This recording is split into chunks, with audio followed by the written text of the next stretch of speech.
the Mimi Show. This is going to be a great live. Um, I'm about to get started. I'll play the video when we hit 5 minutes. Hello, Michelle E. Are you still here? It's good to see you.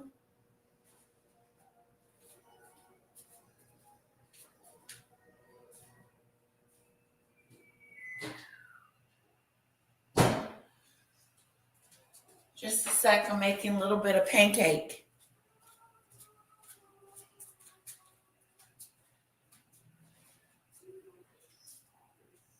Here's your pancake over there.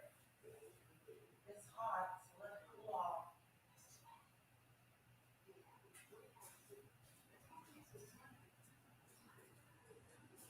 It's cold.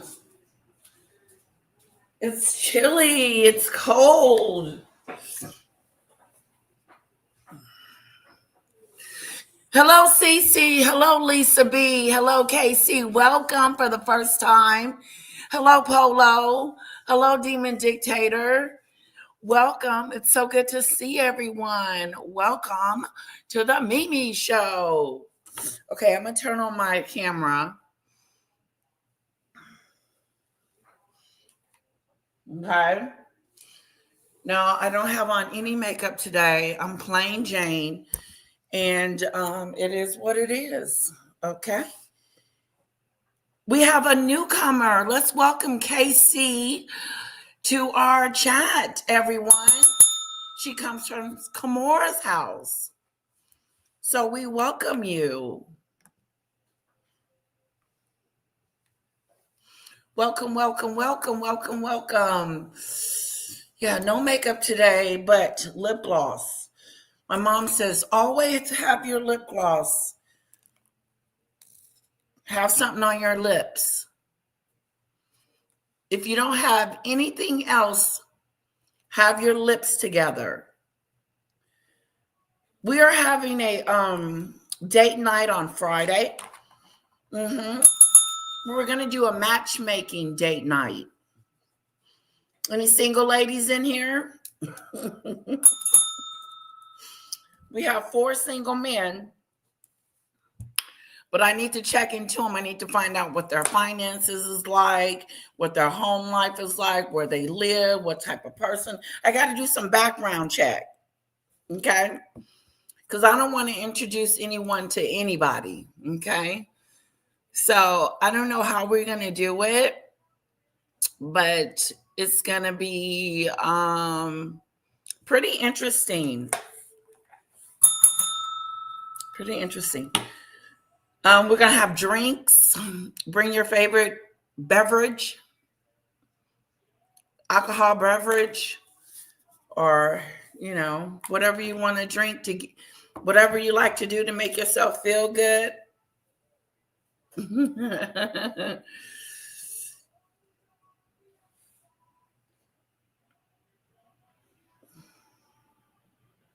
Oh, Lisa says she's single, but she a pass.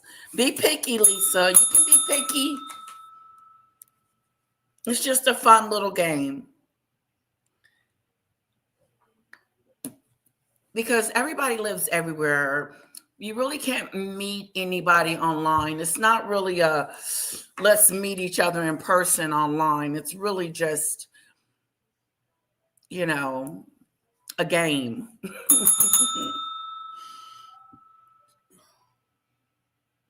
Michelle, you were over there in the lonely spot.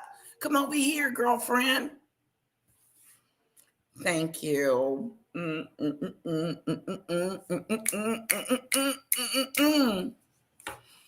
It sounds like everybody's having a great day, and I am so glad about that. Okay, so word on the curb. Let me pull it up. Word on the curb is that the war is getting intense.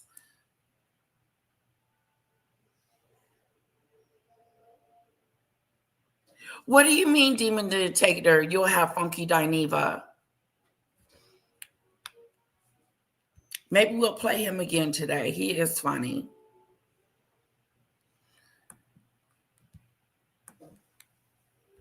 All right.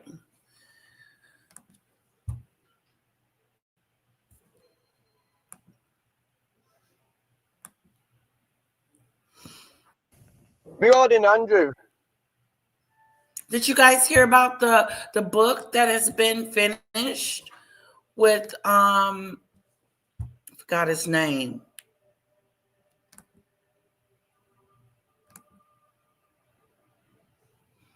Okay, here it is. Trumps get confronted by grieving family in war.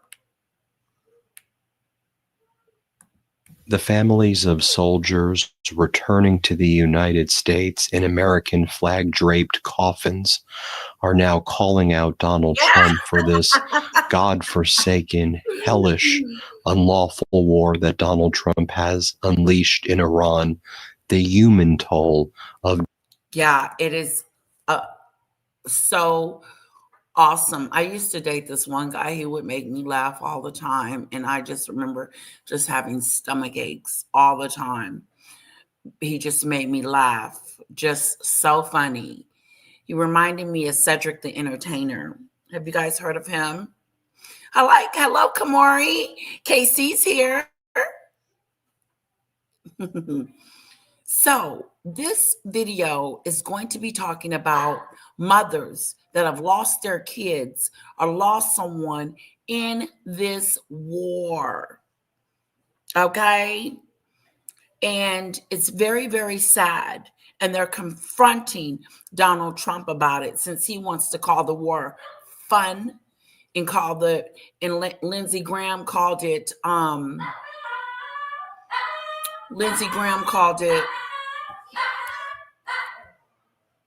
Lindsey Graham.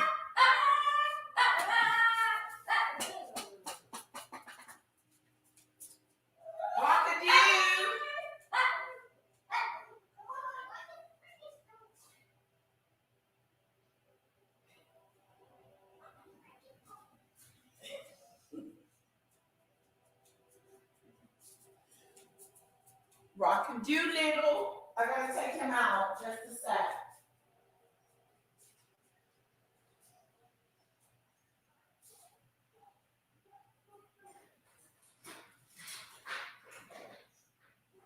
There you go, pumpkin.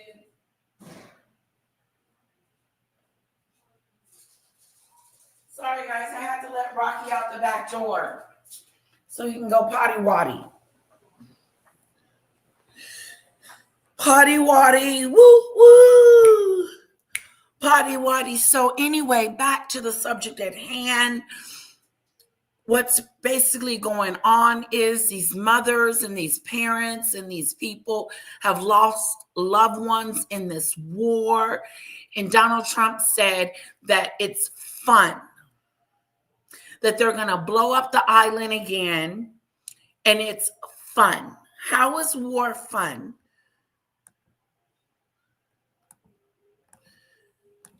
Donald Trump's criminality is being felt here in the United States. His criminality. He's a criminal. And our hearts at the Midas Touch Network go out to the families of each and every service member who has passed in this horrific war, and for all those family members worried about their loved ones right now. And I know there are so many of you who watch the Midas Touch Network. I want you all to know we're thinking about you right now. And so we're starting to see families here in the United States calling out Donald Trump and his regime for this unlawful war in Iran that has taken the lives of their loved ones. I want to give you one such example of that. How a family of a fallen airman is calling out Donald Trump for this uncalled for war. So Tech Sergeant Tyler Simmons was a 28-year-old airman in the Ohio Air National Guard. He was assigned to the 121st Air Refueling Wing in Rickenbacker Air National Guard Base, Columbus, Ohio. He served as a boom operator. His special skill enabled him to reach one of the highest levels of being a boom operator for that KC-135 Stratotanker. That's the military aerial refueling aircraft. As you recall, on March 12, 2026, the KC-135 was involved in a crash. According to the Trump regime and CENTCOM, They lie about everything, but their story is that there was neither friendly fire nor was there hostile fire, but that there was an incident in the air with 2 KC-135s involved in a maneuver that led to 1 KC-135 being damaged and 1 KC-135 crashing, resulting in the deaths of 6 U.S. Air Force members. Here's a photo of those 6 Air Force members that were aboard the KC-135. I want to read their names for you right now as I show you their photos. Then I want to show you what Tech Sergeant Tyler Simmons' family is saying. Then I want to tell you a little bit about Tech Sergeant Tyler Simmons. So Tech Sergeant Tyler Simmons, he passed away in this horrific incident. Major John Kleiner, Captain Ariana Savino, Tech Sergeant Ashley Pruitt, Captain Seth Koval, and Captain Curtis Enks. Their ages 33, 31, 34, 38, 30, and Tech Sergeant Tyler Simmons was 28 when he passed away. Now I want to show you what his mom, his grandma, his cousins are saying. Watch as the family of Tyler Simmons called out Trump for this unlawful, unnecessary war. They say this could have been prevented. We didn't need to be in war. This is uncalled for. And families are suffering now because of Donald Trump and his despicable regime. Watch what they said. Let's play this clip. Simmons' family is making a plea, calling on the United States to stop the war with Iran. This could have been prevented. We didn't need to be in this war. You know, this is uncalled for. And this is what we get. Families are suffering right now. Not only our family, but there are other families that's lost loved ones. And just to create a war because you want to create a war, it's not right. It is not right. More from Tyler Simmons' family as well. I'm going to give you some more background on Tyler in just a moment. Just because you want to create a war to take someone's resources and then lie about why you're going to war is a shame. I will go check on that, Debbie, but I doubt the Iranians is happy that the USA is there. That makes no sense to me. But as I noted, he's from Columbus, and he's one of 3 Ohio Air National Guards member who died. Of the 6, 3 were from Ohio. I want you to watch what his mom says and his grandma say that Tyler told him just the day before he passed. This is what they told. This is what he told them on Wednesday. Here, play this clip. He called me on Wednesday, and we were able to talk to him on Wednesday. I was over here, and we actually had beautiful conversation. I was like, "Well, Tyler, how are you?" He said, "I'm good. I'm good. I'm good." But mother knows he was having some challenges. You know, he told me they had been shot at, but he was okay. Tyler was just a fantastic, amazing man. Wow. He really, really was. He was a man who loved his job. He loved the people that he worked Cover with. up of the war. He loved his family. He just wanted to do amazing things because he's an amazing man. They say Tyler's legacy is clear. A young man from Columbus who dreamed of serving his country, lifting others, and making an impact in the world. In just 28 years, his family says he did exactly that. More right here, how the family is mourning this incredible airman who died over Western Iraq as part of Donald Trump's unlawful war. Let's play this clip right here. The man who still loved adult night at Skate Zone and lit up the room with his personality and had his mother's dimples is gone. You know, he had $1 million smile. When people see my cousin, they're gonna be like, that smile was gonna take him places, and it took him to his dream job. But as they gather to watch video of Tyler working that dream job, love and pride is now overshadowed by unimaginable grief. Tyler's gone. Oh, help me, Jesus. Yeah, horrific, horrific, horrific. And our heart goes out to their family. Here's a photo right here of Simmons. A family member of Simmons wrote on Facebook, "This loss has been heavy, not just for our family, but for..." The pain is real. But Donald Trump said that this war was fun. Let's bomb them and it's going to be fun. People are passing away, being unalived over this senseless, mindless war. There is no reason for it. There is no reason for it. We have no reason being over there, no reason at all. And Debbie, I know you want to flip the side and make it seem like this is a war that Iran wants. That's not true. And I went on that page and I couldn't find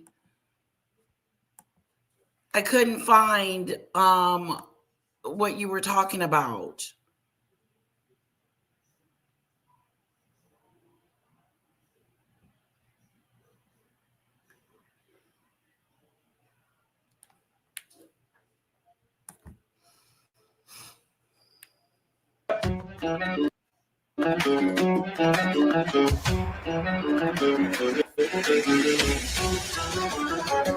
Trump bombing some nuclear facilities in occupied Iran? And the answer isn't necessarily what you would think. But when you understand the context of Iran and where it is today, then it makes a lot of sense. So what I'm going to do for you guys is I'm going to go a little bit back, because in order to properly understand Iranians and their reactions to things, you need to understand what exactly it is that Iranians are going through. And so that's some of the nuances that a lot of the so-called Middle East experts or even the journalists. What the hell do we have to do with what is going on with the Iranians? They're in a whole nother country. They have a whole new regime leader. They have a whole thing going on. And you cannot tell me that Donald Trump is over there trying to help out, that this is going to make it better for them. This is propaganda at its best. Let's go back and look at where they were. No, we're not saying that they got the best country in the world and their leaders are the best and they're happy. But we have no control over that. We have no control over the Iranian and what they're doing in their country. We need to be fixing our own backyard. We got issues here. Hello, Daisy. A little bit more of this. Reporters, they don't really know about it, or they don't really talk about it, or they gloss over it. And then that is what creates a lot of. Why do we have to go here and find out if the Iranians is happy? It should be on CNN, MSNBC, Fox News, and everywhere that these people are so excited about Donald Trump being over there bombing them. Does that make sense to anybody? Does that make sense that you would be happy that Donald Trump is bombing the school next door? Does that make sense to you? This is a whole bunch of propaganda BS. Let me just look and see what she's about real quick.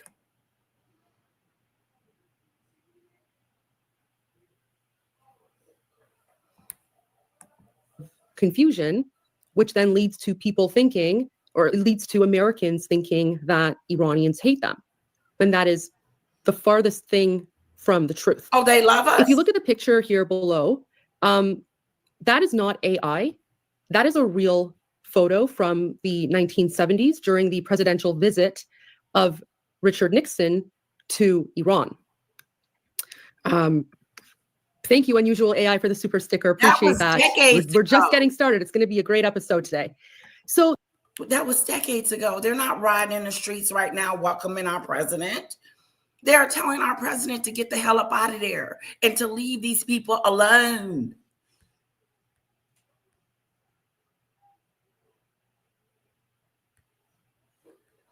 Oh, there you go. Hello, Lake Erie. It's good to see you. Hello, Adam. Welcome. Yeah, it's just a bunch of hocus pocus. A bunch of hocus pocus. This young man had to lose his life. His family is devastated. But the Iranians are happy, so everything is okay. They're not happy. These people are scared out of their wits. I wish we can talk to some real Iranians. For the many lives you touched and the love you left behind. Here's another photo of Tyler Simmons taken from the Air Force. Here's how he's described. An Ohio Air Force soldier has been named as one of the 6 U.S. service. I go with the majority, Debbie. That's what I believe. If I hear it 3 or 4 times, then I know that it's real. And you can say where I'm getting my news and where I'm getting my information. This gentleman seems to push out some good information. He hasn't lied to me yet. No, even if when I turn it on Fox News, they're idiots. Let's blow them up. What is that about, Debbie? We can't find a news station here that's going to be objective. Oh, snap. You ate your pancake? I'll make another one.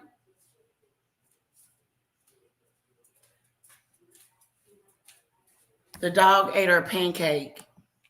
Members who died when a refueling aircraft crashed in Iraq this week, is how the Daily Mail puts it. Tyler Simmons was one of 3 National Guard airmen from Ohio involved in this crash. All 6 members on board perished from the crash. Simmons' mother broke down in tears as she recalled the moment uniformed officers appeared at their home to deliver the heartbreaking news that her only child had passed away. When he opened the door, another relative, he said, "Oh no." And I jumped up and ran in there, and they were lined up out on the porch. Cheryl Simmons told WBNS 10. "You got to be kidding me," she added while covering her face as she began to sob. The devastated mother said her son promised her he would one day retire from military service and become a commercial pilot, but he returned in a coffin instead. Simmons' cousin, Tracy Peaks, remembered him for his $1 million smile. "When people see my cousin, they'd be like, that smile is going to take him places. And it took him to his dream job," she told WBNS. Another family member said Simmons was truly an amazing man who was loving. He loved his dog Grayson. He loved his family, his friends. Shayna, he's just that guy. He would do anything for you, they told the outlet. Simmons was an Eastmore Academy graduate from Columbus who proudly served in the United States Air Force. According to Columbus Mayor Andrew Ginther, "We extend our deepest condolences to the family and friends of Tyler Simmons, whose life was taken far too soon in a recent accident in Iraq," Ginther wrote on Facebook. "We honor his memory as a true hero who served our country with courage and dedication. Please keep Tyler's family and friends in your thoughts and prayers during this difficult time." A former track coach described Simmons as a great young man who always had a smile on his face and a huge energy about him. "I was so proud of the strides he made in the Air Force as a refueling pilot, but even more proud of the strides he made as a man, changing habits that no longer served him and putting his health and future first." State Representative Latanya Humphrey also wrote on Facebook, Tyler Simmons. Sorry, the dog ate her pancake.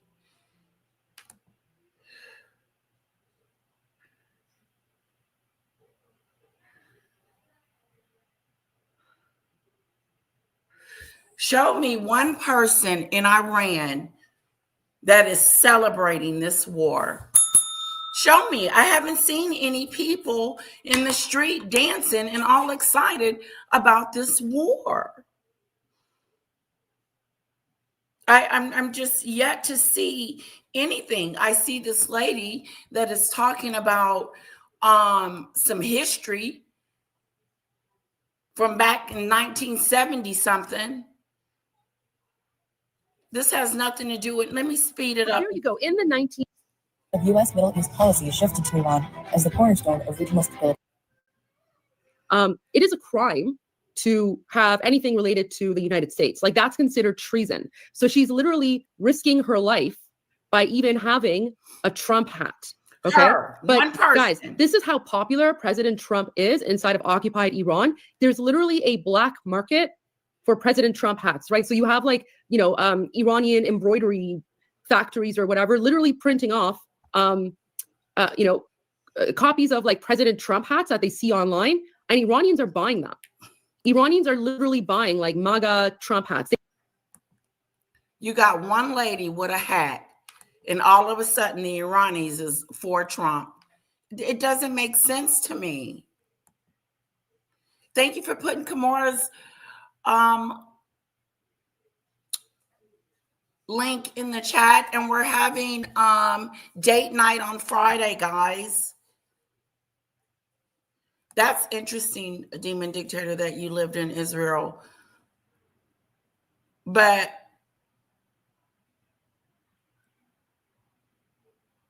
Yeah, I'm not seeing a whole bunch of Iranis being excited. You got one lady here with a mega hat that is excited about Donald Trump. And for what? Can we talk to some of these people?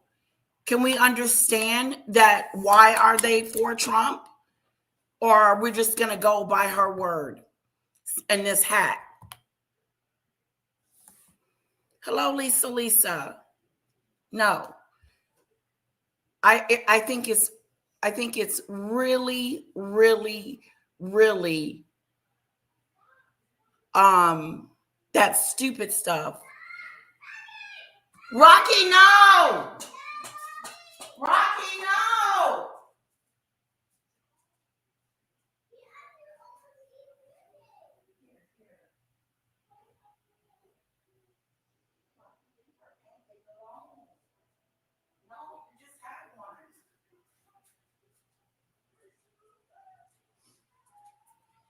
Okay, I have to get Rocky. He was going after her other pancake. He already had a pancake. Yeah, I'm not for the propaganda. I believe this is a whole bunch of propaganda that they will be excited. And if they are, they're silly. Because they are the ones that's dying. They are the ones that's collateral damage. They are the ones that's being beat down and their resources taken away. Wait till their gas prices go up. Wait till their food prices go up. Wait till they can't afford nothing. Then are they going to be celebrating him then? I just don't see the celebration situation. It just sounds really weird. You're going to bomb me, but I'm going to celebrate you for bombing me, my home. Oh, okay, that makes sense. And then when you get in there and take all the resources and they become poorer than what they already are, then what? When they become poorer than they already are, then what? They still gonna be having an American flag and Donald Trump's hat, talking about we're for Trump. Shoot. We've changed our mind. Hello, Mafia. Yeah, a little Rocky They can't wear them publicly because that's considered a crime.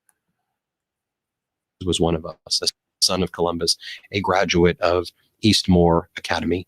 And again, our heart goes out to his family. Now, I want to share with you what Donald Trump said aboard Air Force One last night when he was asked if he had a comment on the 6 service members who died last week, one of them being Simmons. Donald Trump refused to take the question and started attacking the reporter for asking him the question. Just so utterly despicable. Here, play this clip. Military strategy. We're talking about. I know it answered a question like. Do you have a comment on the 6 service members? But who else? What do you want to see the deal? Next, Donald Trump. She asked him about the service members, and he said, next, moving on. I don't want to talk about them. Let's play that again. Listen closely. The reporter asked about the servicemen that have passed away due to this frivolous, unlawful war. Reporter for asking him the question. Just so utterly despicable. Here, play this clip. Military strategy. We're talking about. I know it answered a question like. Do you have a comment on the 6 service members? But who else? What do you want to see the deal? Next, Donald Trump aboard Air Force One was asked about his political action committee was sending out fundraiser emails using Donald Trump at a dignified transfer for another group of soldiers who were killed in his unlawful war in Iran. I put her pancake next to her while she's reading her book. And he comes over and grabs her pancake and runs off with it and eats it up. So I go make her another pancake, and then he's after that one too. So I had to put him away so she can eat her pancake. Otherwise, she's going to fuss at him. She's going to fuss at Rocky. Rocky Doolittle got my pancake. Yes. He stole it. It was chocolate too. Chocolate pancake. She likes chocolate. And then Donald Trump is asked, do you think it's appropriate that you're fundraising off of photos of you wearing campaign hats? We're going to do another 15, 20 minutes on Donald Trump. And then we're going to move on to Meghan and her new book, Tom Bauer's book. And then I want to do some entertainment news that we have today. And yeah.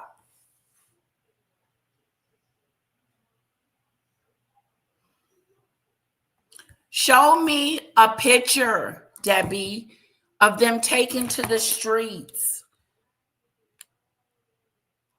It makes no sense. I'm bombing you, but I'm in the street. Yay! Keep bombing me. Yay! Keep bombing us. Yay! Come kick butt, Donald Trump. We want you. We need you here. For hell on earth. Is the Iranis celebrating that Donald Trump is at war with them?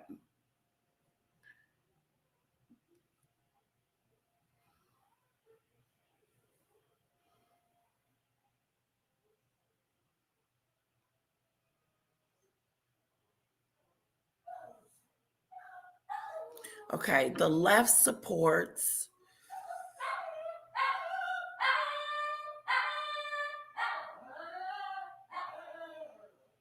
Hold on, guys.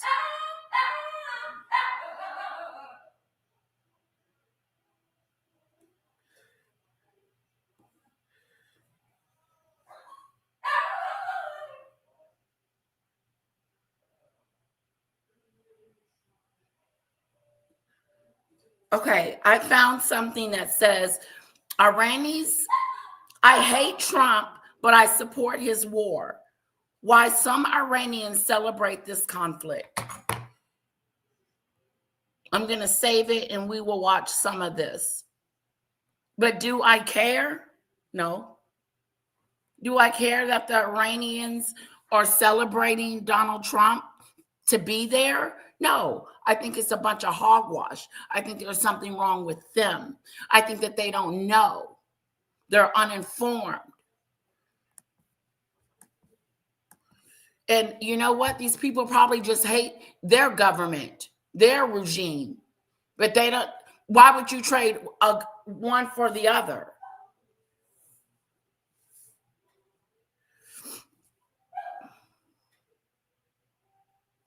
And guess what, Debbie?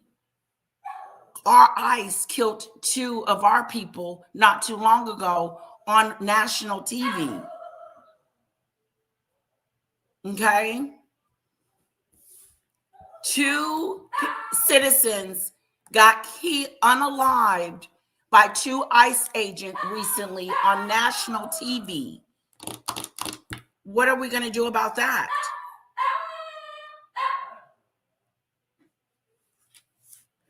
And what in the world do we have to do with these people? Why are we in their Kool-Aid? We should be in our own Kool-Aid. Dennis says, thank God for Donald Trump. No, they're little chocolate chips. It's not like a big chocolate pancake. No, he can't have chocolate. But every now and then he'll steal a pancake and it has a little chocolate in there. That is right, Lisa.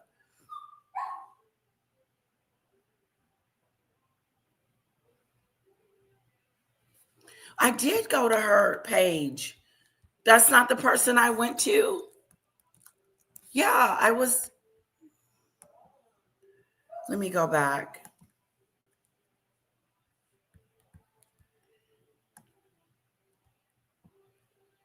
I'm right here, Debbie. Now where?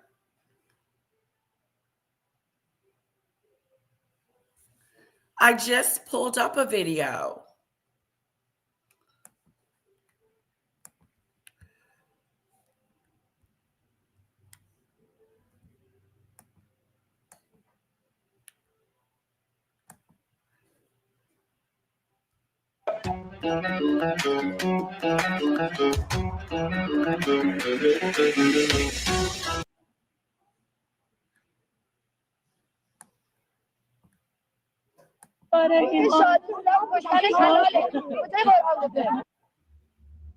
Across Iran, ordinary people took to the streets in peaceful protest.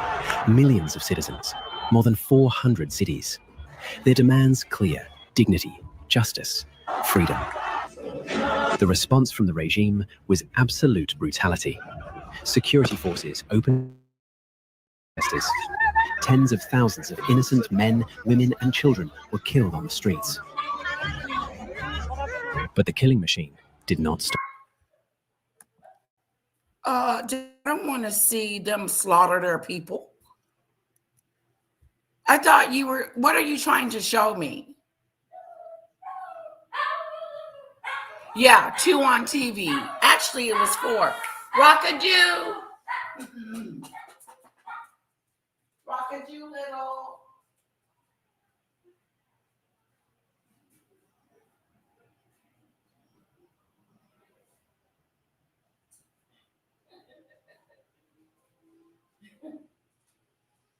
No, he can't have chocolate. You're right, Lisa. He can't, but he'll tear up a chocolate chip pancake. Yeah, Debbie, do you want to come up?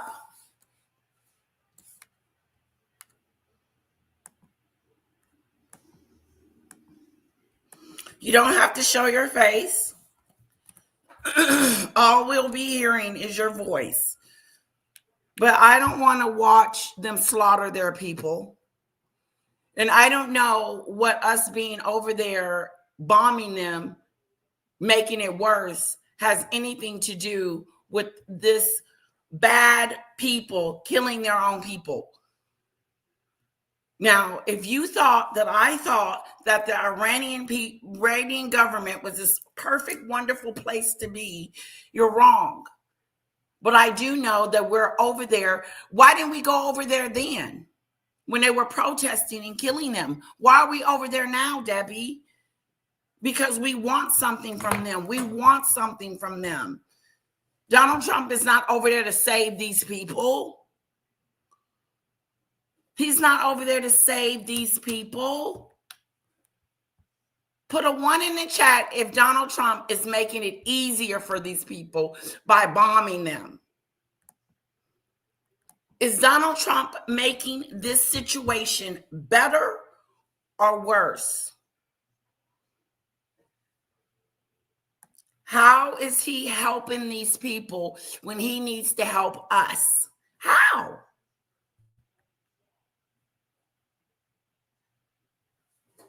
That's their business, Debbie. And now what? Donald Trump is going to go over there and give them a whole new regime? Come on, I'm yet to hear you say that.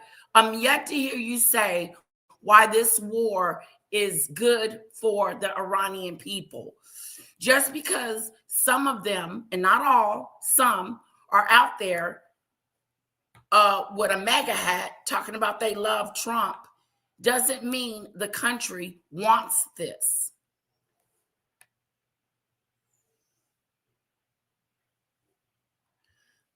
That's right, Kamori. That is true. But how is Donald Trump making their lives better? How is Donald Trump making these people's lives better?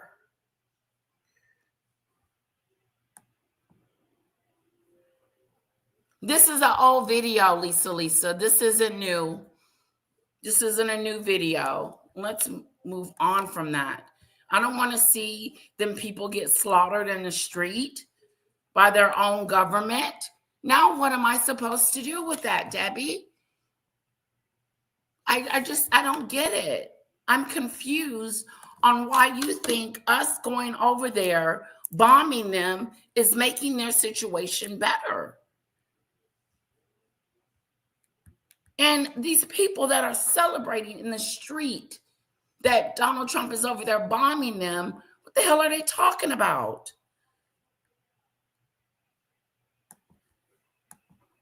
Because what was in the planning? Distraction, distraction, distraction. It's worse. This war is costing us $1 billion a day. Oil prices are going up, and our servicemen are being unalived, casualties of war. But all's good here, nothing to see. All is good. They can have them. Y'all can At the dignified transfer in Dover, Delaware, when our soldiers are returning in American flag draped caskets, you're raising. If he cares so much, which I know he doesn't, Donald Trump cares so much about the Iranian people. Why is he not talking about them, Debbie? Why is he not talking about the Iranian people and saying that he's over there to help him? Why is he saying it's fun to bomb their islands and bomb them?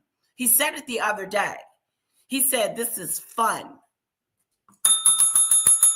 He said, we're not quite there yet, but we need to bomb them one more good time, and it's going to be fun. And then you had Lindsey Graham, this is the president of the United States, saying that it is going to be fun to blow up them. Let me say that again.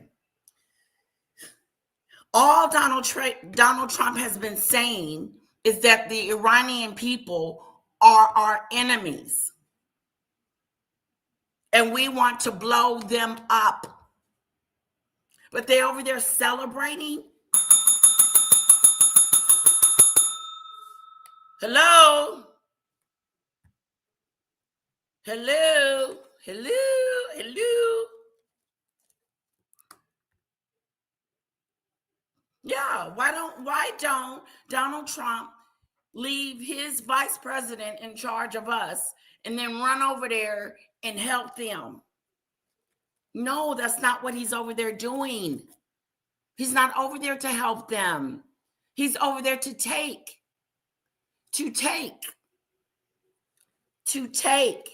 Donald Trump is a taker, not a giver.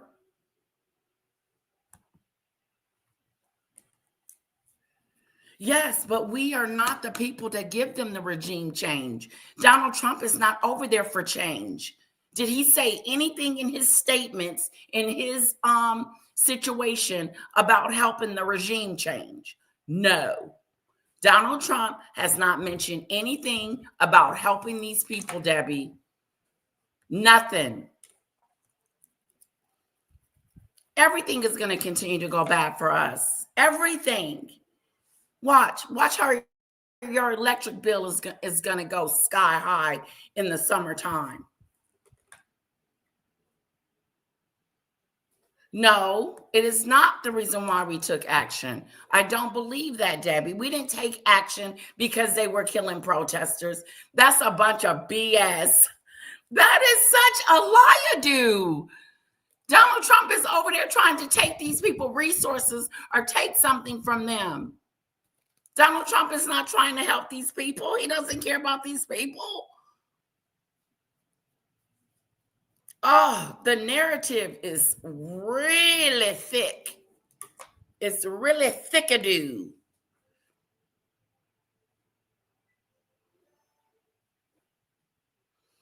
Hello, Paul.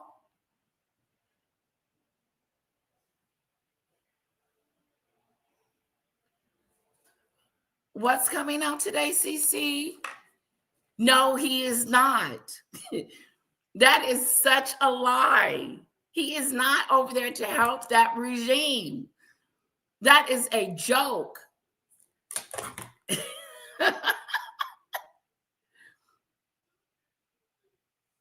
And if he was supposed to be over there to help the regime and change their democracy, yeah.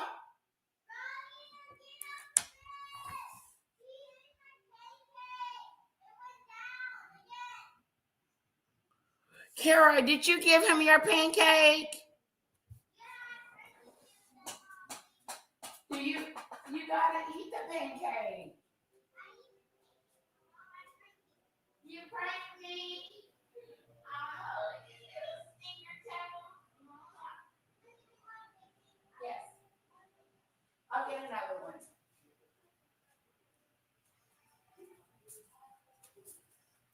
Okay, so I go in there, right? I go in there because she says Rocky had ate the second pancake. And I said, don't give it Rocky the pancake. And she said, Mommy, I pranked you. I didn't give him my pancake. I want another one. Okay,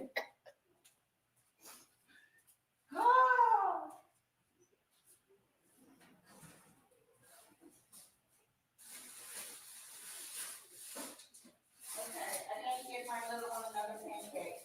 She wants 2 of them. No. Donald Trump don't care about us, so why would he care about them? This is where I'm at. Donald Trump doesn't care about us. So why in the hell would he care about a whole nother country? You saw when they asked him about the servicemen, he didn't have anything to say.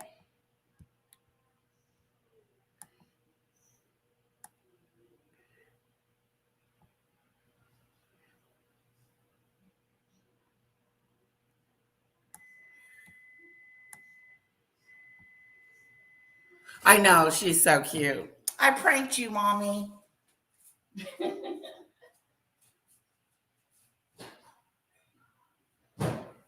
She said, Rocky ate my pancake. Okay, don't give Rocky this one. Where's Rocky at? He's gone. I'll put this right here, okay? Here, look at me. The pancake's right here. It's not. Don't let Rocky get it, okay? Cutie pie. She's off all week. She's on spring break. Okay. For the people, we have absolutely no plan for Iran, and the whole administration is contracting themselves constantly. Hello, Dennis is right. We have no plan. He just all of a sudden decided, let's bomb Iran and take their stuff. This wasn't no regime change. This isn't a regime change. This isn't a change of government, change of regimes. This isn't change of that. I just looked it up.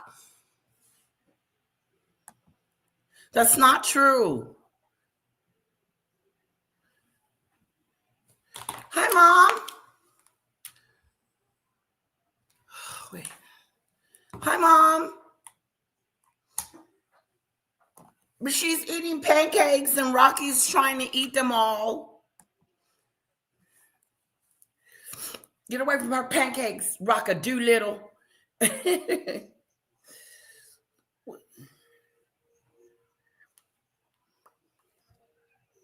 Well, I was going to have her come on Friday morning. How about that?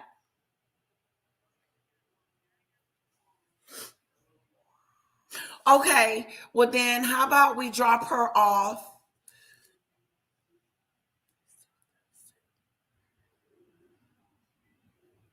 How about I drop her off Tuesday and then Eric pick her up Friday after he gets off work? Tuesday this week. Yeah, Tuesday tomorrow.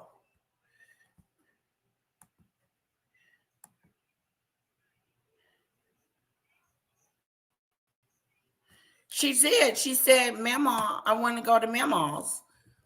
Yeah. I think it's cool with her. Yeah, I told her you were going to be going to see Mama this week. Yeah.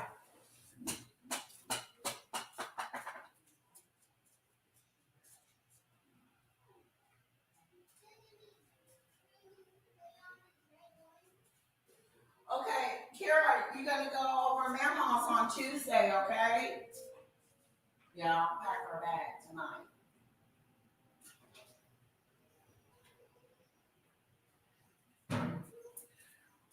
No. I'll bring the pancakes and the pizza and I'll bring her food.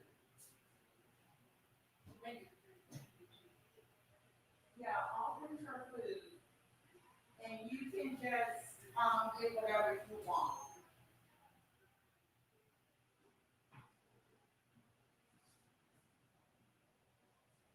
Okay.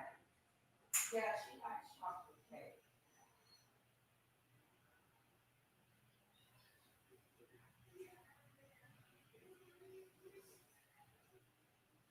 Okay. Okay.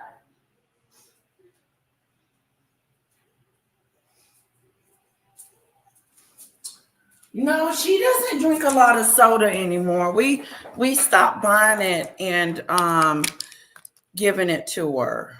Yeah. Okay. I think she just likes the milk. Yeah, she just liked the milk. So I'll bring, you gonna get some milk? I can get the milk. And that way it'll be already here and chilling before she get here. Okay, yeah, you get the milk. That'll be better. Yeah. Right. Okay. Instead of y'all toting milk down the highway, I can get the milk. So I get the milk today. And then I go to Walmart and get her some little stuff. Okay, yeah, but I'll bring her pancakes and her muffins and pizza that she eats, so you don't have to worry about that. Okay. Well, and then I got to rehearse Wednesday. So what I do, she can just go to play rehearsal with me. Oh, okay. For the for another play. We got that going. Okay. So she can. We got to rehearse tomorrow, Wednesday, so she can just go there with me. She'll be Yeah. fine. Yeah, just take her iPad with you. Right. Yeah. And then I just do that, and then they'll be glad to see Hera. And she's a mess. They don't see no kids, so just to see a child, they just lose it. A baby, a little girl. Yeah, a little girl walking around. Yeah, so I just take her there with me. And then Jeanette ain't coming, so Shonda said I didn't have to fix the spaghetti. So I'm not going to fool with her and Jeanette now. So I was glad that was canceled, because she was a little upset because I wasn't going with her. I told Nisa, that woman ain't no kidding to me. I know, right? You were just going to go because, right? Right. I was going to go before I was going to keep Kara, but I thought, Kara on spring break, I can keep Kara. Yeah. But Shonda's she okay with it. Okay. Okay. Yeah, she was all right with it because I told her I wasn't going, I was going to keep Kara. She said okay. Okay. But now Jeanette ain't even coming. So Shonda said I didn't have to fix the spaghetti. So, that's even better. I ain't got to cook. Exactly. And you don't have to cook for Kara because she won't eat. Yeah, Kara ain't eating no way. I would love to cook for Kara, but Kara ain't eating. So yeah, I just heat her little stuff up in the microwave so she'll be good to go. Yes. Yeah. So I was just double checking to make sure she was coming up if she wanted to come, and I can keep her from Tuesday to Friday. Yes, that's gonna be great. That's awesome. Give me a break. Yeah, and that way maybe I can find her a little puzzle or something while I'm at Walmart, a little wood puzzle or something for her to play with while she at my house. You want me to just bring a puzzle? Will she play with it? If you play with her. Yeah, well, just send that. If you already got a little puzzle or something, just send her a couple. Don't send her a whole bunch. Just send her a couple of little puzzles or whatever, because she left a coloring book at my house. So Okay. All right. Let's just do the puzzle. Just do one puzzle. Okay, we'll do the puzzle. And then, because she got the iPad, she on that most of the time anyway. Yeah. Okay, well, tell her, ma'am, I'm looking forward to seeing her. Okay, Mama says she's looking forward to seeing you on tomorrow. She said, okay. Okay, well, I'll chat with y'all later. Okay. Bye-bye. What you say? You don't want to go? If you say no, then you won't go. I won't let you go. I know you want to go. Okay, sorry about that, guys. Mama calling and talking about the little one, and she's going to visit her tomorrow. So you are a little one.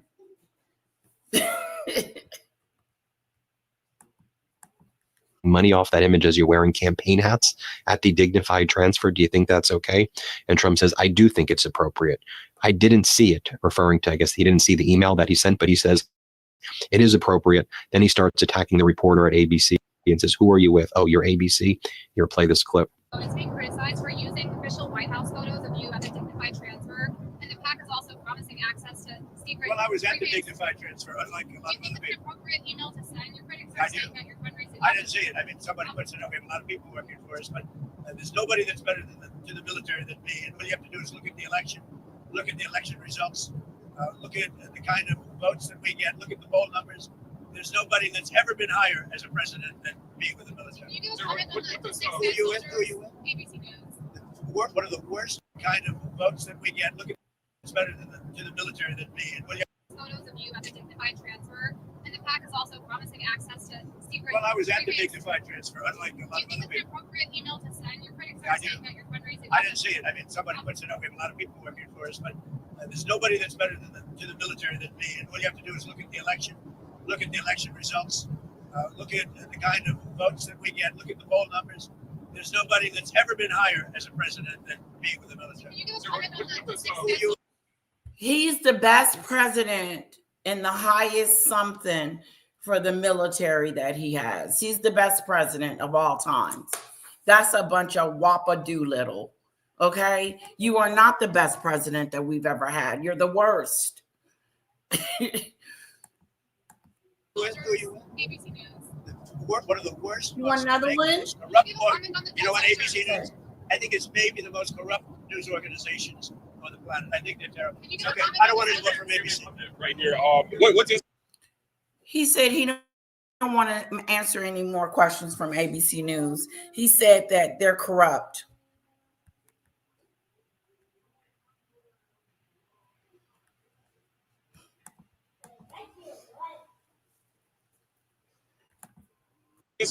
Thank you, sir. What's Israel doing to help?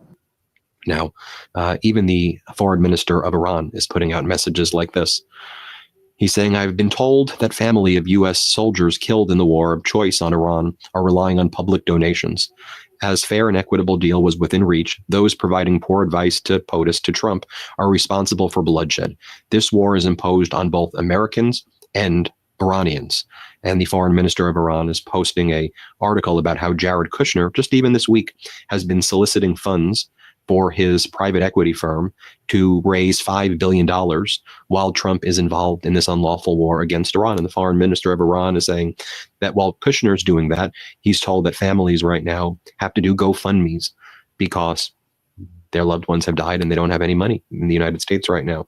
Also, one of the things that Araghchi, the foreign minister of Iran, posts is that, you know what, guys, what do you think about this? If your son or daughter is unalived in a war, shouldn't the government pay for the funeral arrangements or give them some type of compensation for that soldier losing their life in battle? So he doesn't control or approve his emails.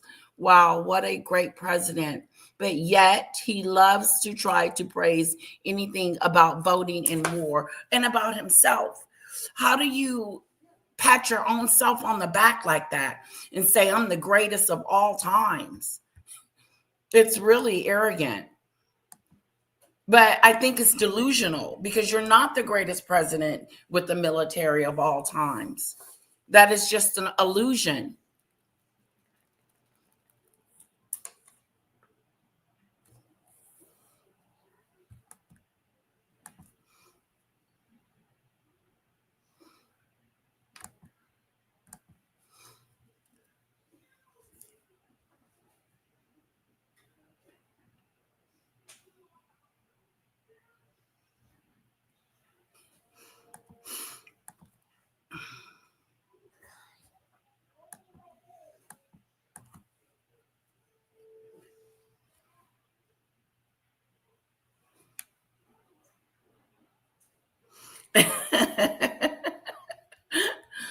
Yeah, he does got some missing screws up there. They should, Marine. They should cover the cost of funerals. At least give them $20,000 to $30,000 to bury their loved ones. They died in your care.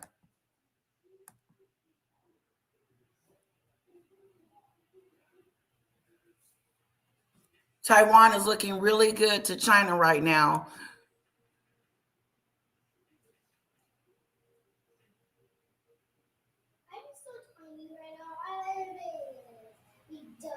Oh, okay, Cece. So they do give some type of money to those that were serving. They are military benefits paid to beneficiaries of the following. Okay, well, that's good to know. That's good to know. Let's see what else. And Told this to CBS. on. Iran has neither sought a truce nor were not involved in talks. Such claims by Trump are delusional. Our powerful armed forces will keep firing until Trump realizes that the illegal war he's imposing on both Americans and Iranians is wrong and must never be repeated. Victims must also be compensated. Here's what a veteran, Pete Buttigieg, by the way, we've had him a lot on the Midas Touch Network, but he was on CNN, and here he talks about Trump raising money for his political operations off of the dignified transfer photos while Trump's wearing a campaign hat. I mean, how grotesque is that?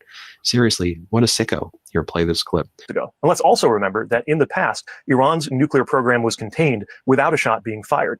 I think President Trump thought he could get a better deal than the Obama administration did. He failed to get that better deal. And he went off and launched a war without planning, without being ready for even some of the most basic things. I mean, it is a certainty that the military would have advised him that the Straits of Hormuz would have been closed, that that was a likely scenario. And yet they're talking about this and clearly acting as though they didn't think this would happen. The Secretary Hegseth went so far as to say that the Strait of Hormuz is open, other than the fact that there would be fire against vehicles transiting the strait. This is clearly amateur hour at the Pentagon and in the White House. And again, the price is being paid by all of us. You can also just tell from the administration's attitude toward this war, the fact that they're putting out videos treating this like a video game. It's not a video game for the families of the fallen. And then just this week, we saw campaign fundraising materials being put out, emails where the president's committee, the president's political operation, was raising money off of images of him in a dignified transfer. Any politician who does that has no business leading American troops in the war. If the president is willing to raise campaign funds over the bodies of America's war dead, he is unfit to be the commander-in-chief. More from Pete Buttigieg right here, saying that, what's interesting is that Iraq was sold to us on a false pretense. Iran hasn't even been sold on any pretense. We have literally no clue why we're there right now. Here, play this. Still part of that generation of soldier. What's your take? What I'm worried about is not the soldiers and the people who are serving. What I'm worried about is their political leadership, like Pete Hegseth and Donald Trump. We lived through a war that was sold to us on false pretenses when I was younger. This war has not been sold on any pretense. The president just went ahead and did it. Here's the biggest thing that has not changed since the war in Afghanistan or the war in Iraq. The biggest thing that has not changed is who pays the price. We have now seen 13 American service members killed. And when you prepare to go to war, the thing you think about, the thing you most dread, is your family being the ones to get that knock on the door. More than a dozen American families have now gotten that knock on the door, and the president has basically assured us that there will be more where that came from. And while they're paying the ultimate price, every American is paying some price. Right now, mortgage rates are up because of this war. Food is going to be more expensive because of this war. And of course, the price of gas that we're paying at the pump is more expensive because of this war. Finally, my good friend Ro Khanna went on state regime media, which calls itself Fox. And here's what he had to say about the war. That's Here, not play a this lot clip. of money. There's no imminent threat. Now there's a threat to the United States. We've created. That's just enough money to get him home. CC. That's enough for his plane ticket back to, way more than $2,000. That is a joke. That ain't no money. $2,000 ain't even gonna get you a consultation with the funeral director.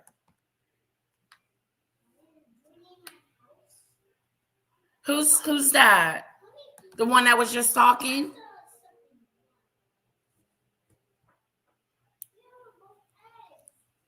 Oh, you're getting your coffee to love.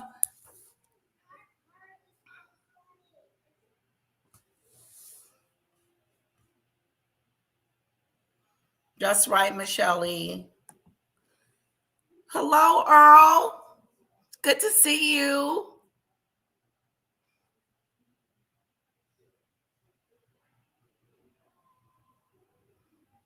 400K?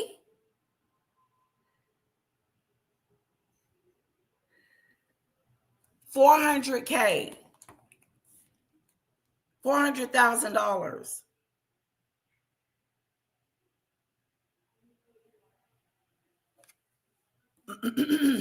That's a lot. How much do servicemen get if they die at war?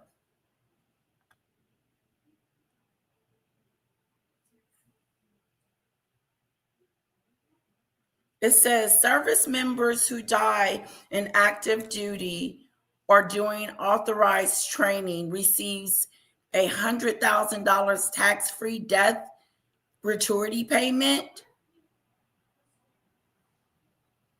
Additionally, families may receive up to $500,000 in service member group life insurance if fully covered. Yeah, I would definitely put some insurance on it. Death gratuity, $100,000 tax-free lump sum payment paid to survivors by the Department of Defense regardless of the cause of death. Then if they are getting a lot of money back or some money back, more than $2,000, then why do they need a GoFundMe?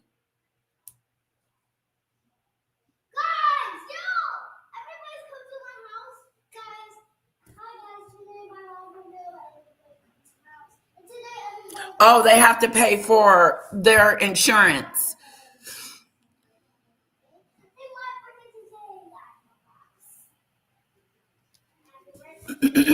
Interesting. Let's see what this gentleman is saying. Created a threat. There were no ICBMs that Iran could launch here. I believe they said they had the material to make 11 bombs. But they couldn't reach the American homeland. I mean, everyone acknowledges they don't have ICBMs. Now we've put our Rokana. They're trying to say that their missiles can reach over here to the United States. Went on state regime media, which calls itself Fox. And here's what he had to say about the war. Here, play this clip. There was no imminent threat. Now there's a threat to the United States. We've created a threat. There were no ICBMs that Iran could launch here. I believe they said they had the material to make 11 bombs. But they couldn't reach the American homeland. I mean, everyone acknowledges they don't have ICBMs. Now we've put our troops at risk. 13 Americans are dead. And I hope we can end this war. I just want the president to declare victory, end the war. I don't want more Americans dying. I don't want $2 billion a day going into the Middle East. We were dragged into this war in a way that isn't helping the American people. People, you know what they talk about in my district around the country? How are my kids going to get jobs? How am I going to focus on getting health care? How can I afford child care? Why are grocery prices too high? That's what people are concerned about. They don't want to spend $2 billion a day fighting a war. Hello. If Donald Trump cares about the people, then he would do things based for the people, not based on what he wants and what he thinks is best, but what's best for the people. Like removing Medicaid, removing SNAP, and removing all the benefits that people need that are single parents. And then this war is costing us taxpayers. Okay, gas prices could go up to $200 a barrel, they said, which would make our gas prices $10 to $15 to fill up our tanks. I mean, it's $15 a gallon. You would like to ask the family why? What do you mean? Did I say I would like to ask the family something?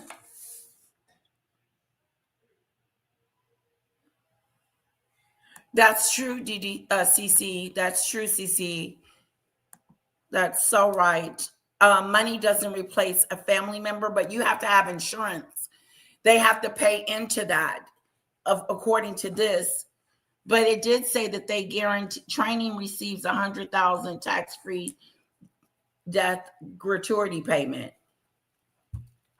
So I don't know what that means. It keeps saying that they give them $100,000 tax-free lump sum payment paid to the survivors by the Department of Defense, regardless of the cause of death.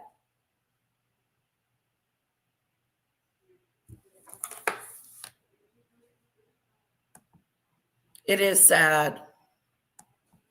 Hello, Diddy Dop. Hello.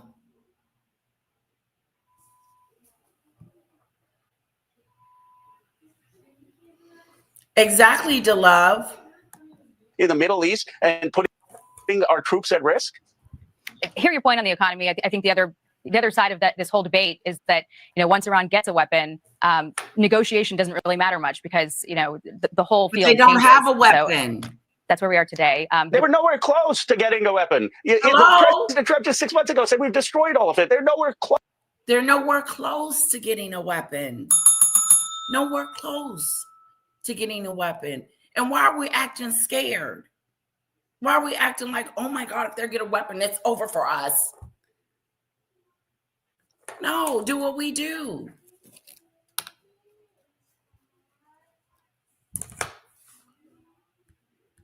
That's a weak move. That was a weak move to,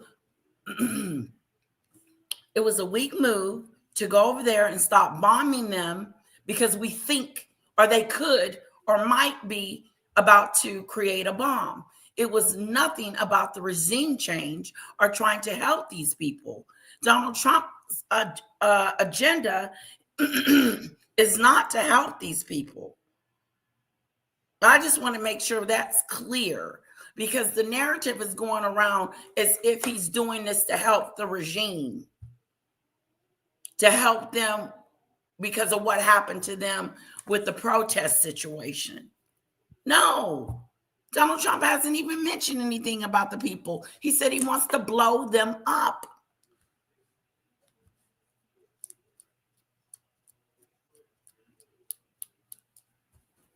He had no plan, no idea what he was doing. He just said, let's do it. And now he's doing it and still doesn't have a plan, still doesn't have a way through, and the war is still going on. Is it going to get worse? Hashtag stop the lies. Hashtag stop the lies. Okay? Close to getting a nuclear weapon or getting that enrichment. And we could have continued with tough sanctions and deployment.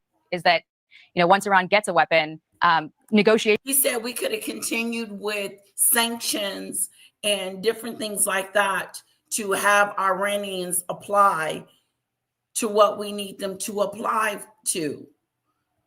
But no, we decided we were going to bomb them. Doesn't really matter much because, the whole field changes. So that's where we are today. They were nowhere close to getting a weapon. President Trump just 6 months ago said we've destroyed all of it. They're nowhere close to getting a nuclear weapon or getting that enrichment. And we could have continued with tough sanctions and diplomacy to make sure that they did not enrich. But what happened? Netanyahu said he was striking. Rubio said, oh, Netanyahu said, I'm striking. I guess we got to go. American people are tired of us being dragged into these Middle East wars. They want American leaders who are actually going to put America first, put money into our manufacturing base, into jobs here, into childcare here. That's why the president's numbers are down. He hasn't released the Epstein files. He promised that. Massey and I said forced him to release the Epstein files. He's said he wasn't going to get us into foreign wars. He's getting us into foreign wars. I just hope he stops with what he's doing and remembers what he ran on in 2016 and 2020 and 2024. Congressman, I'm sorry we're out of time because there's a lot that the other side would point to with the data points you just said, including that they had material to build bombs and. And I just want to repeat that our heart goes out to the family of Tyler Simmons, the family of all service members who have lost their life. And, I know that this video may be watched by people who know him, others. I hope, I hope just a little bit we can do anything we can here at the network to preserve his memory, however we can. Hit subscribe, help us get to 7 million subscribers. Thank you for watching. Thanks for watching. Is Kara sitting on the floor or at a kiddie table? Dogs are quick and know they will be in trouble because they run when caught. In Kara's case, Rocky wants and is going to get because it's in his reach. She has this little Mickey Mouse table. This little Mickey Mouse table. And I put the pancake on the table and he just kind of snuck up there and took the pancake down. He only stole one, but he was trying to get the other one. So I had to put him in the room for a minute while she eats because he was trying to take her pancake and she wasn't happy. You want another pancake? Okay.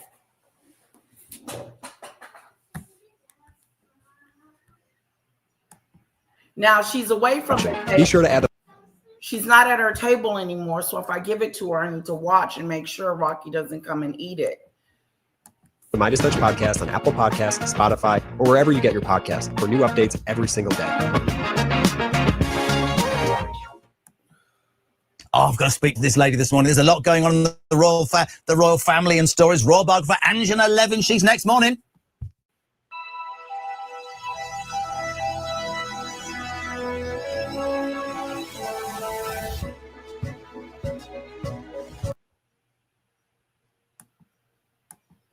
Prophecy. Now, one commander told officers at a briefing last week that Trump was anointed by Jesus to light the signal fire in Iran to cause Armageddon and mark his return to Earth. It was independent journalist Jonathan Larson was the first to report on the military's religious messaging. This is an area that I don't think the media covers enough. And I'm sure there are reasons for that. But, hopefully we can get into it and you can explain some of this. Pete Hegseth, the Secretary of Defense, or Secretary of War, as he likes to be known, is a Christian nationalist. And there are Christian nationalism is increasingly becoming the kind of power behind the Trump regime's desire to do what it's doing, both domestically and internationally.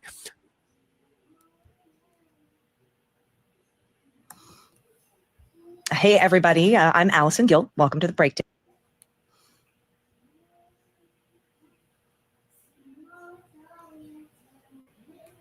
All right, guys, we're going to move on from Donald Trump. I know you guys are still commenting. He took out the leader who seemed moderate by all accounts. Now they got his son in charge. He loves nukes, apparently. Good one, Dawn.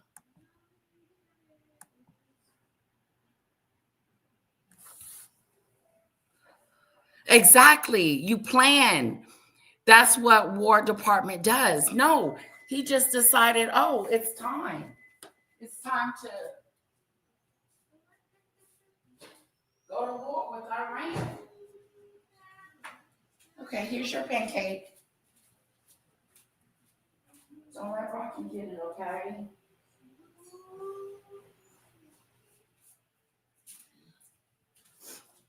Okay, now she's on the steps, so it's in reach. She's not at her table anymore. I agree with you, Cece. Blessings to you too, media.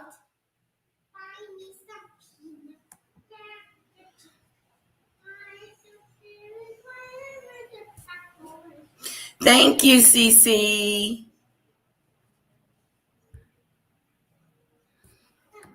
Yeah, they don't know how not to lie. She gonna turn into a pancake. She is. She eats them every day for lunch. I make them for her lunch every day.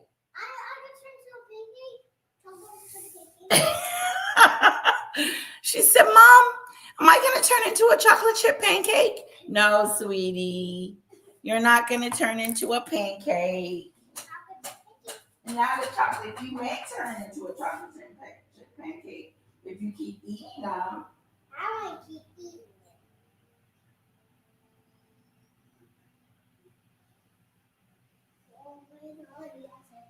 them. Here's Mommy's situation.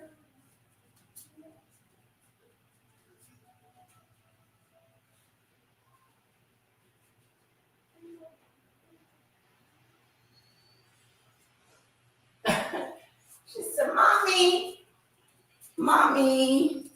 am I going to turn into a chocolate chip pancake?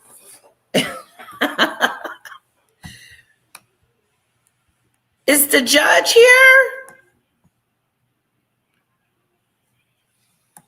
What judge? Haven't seen Judge Shady Court in a while. Okay, guys, we're moving on to Megadu.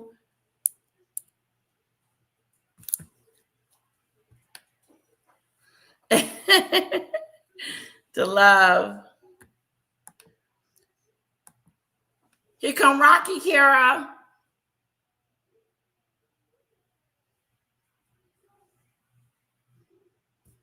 Oh, wow. That's what Debbie said. Oh, yes, you're reporting it. Okay, because you said that yesterday too, Debbie. Thanks for the update. Hi, Lucky.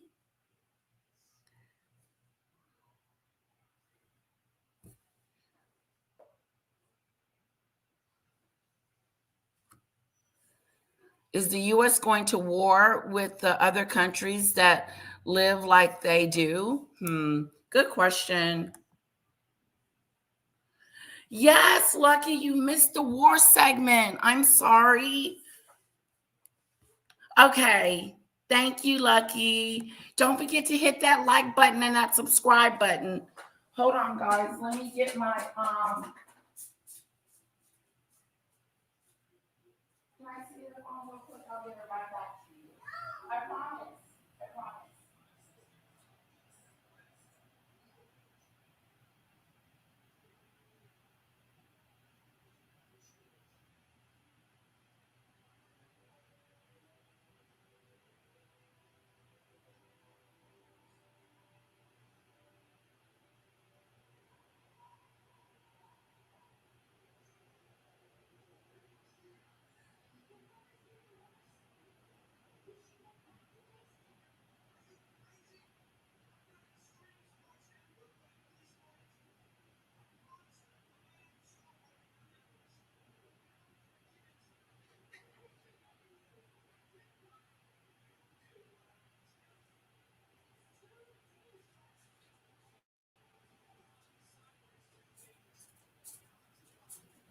Yeah, she does. She eats pancakes every day. She's very, very picky. She only eats certain food. Yeah, chocolate isn't good for dogs. It's not a lot of chocolate in the pancake. They're like little minuscule chocolate chips. It's not going to hurt Rockadoodle. He'll be okay.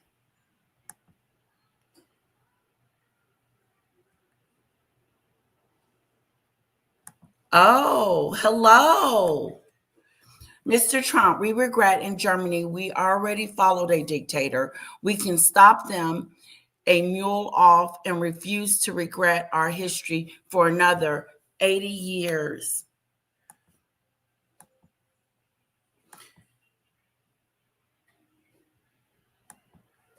That's fine. I have lived behind the Berlin Wall during the Cold War. My father and brother were there during the first Iran War. The Salava. So sorry. I can pronounce the name. I know what it says. I just can't say it. Yugoslavia War, Second Iraq War. My best friend was Jay in Afghanistan. We're in Europe. Oh, that's interesting, Eero. Thank you for providing that information. Exactly. Oh, and come in the main chat, Eero, if you want to, so you can chat with us. Oh, thank you, DeLove. See you soon, DeLove. Have a wonderful day at work. No, I do not know who that is. Professor.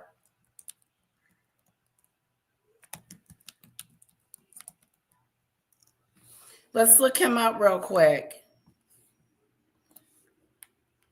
Normally, okay, guys.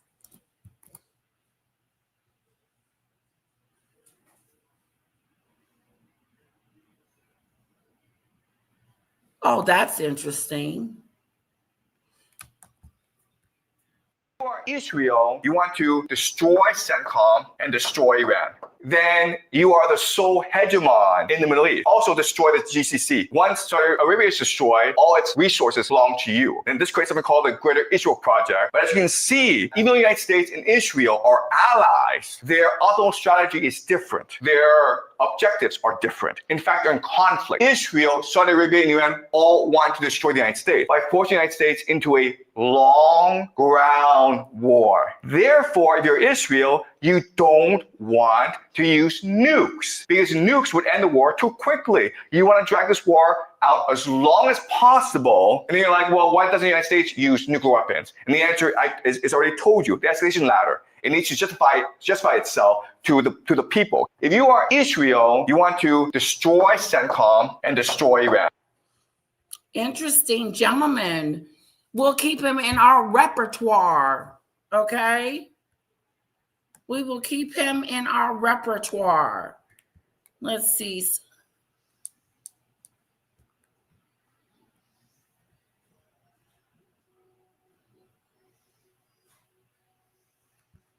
Let's go down. Let me hit subscribe. Don't forget to subscribe, guys.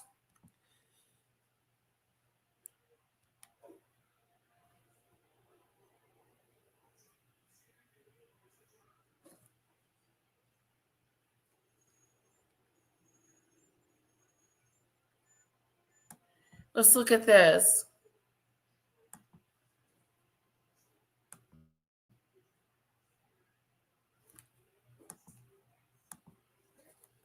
This map, even if you don't really know the war, even if you don't know the participants, even if you don't know the weaponry, this map will tell you exactly how this war will progress. All right, so some certain things to keep in mind about this map. This is what we call this area, okay, really small, it's 33 kilometers wide, okay? People can swim across it. It's really, really narrow, okay? This small area, guys, it's called the Strait of Hormuz, all right? And it's important because it's really the center of the world. This one area is the nexus, the pivot of the world. Let me explain why. First of all, from the GCC, you have 20% of all the world's oil flowing through this narrow strait. Where does it go, guys? It goes to Asia, India, Pakistan, South Korea, China, Japan. India depends on 60% of its oil from this area. China depends on 40%. Japan, 75%. Prime Minister Takaichi of Japan has said that, listen, if the Strait of Hormuz closes, we'll run out of oil in about 8-9 months. The entire Japanese economy would collapse in 8-9 months if the Strait of Hormuz were to close. And guess what? The Iranians have closed the Strait of Hormuz, okay? So we can expect that the entire global economy will suffer greatly over the next few months, all right? So that's point number one. Point number two is, okay, so the GCC sends oil across the Strait of Hormuz. And what do they get back in return? Food. Hold on.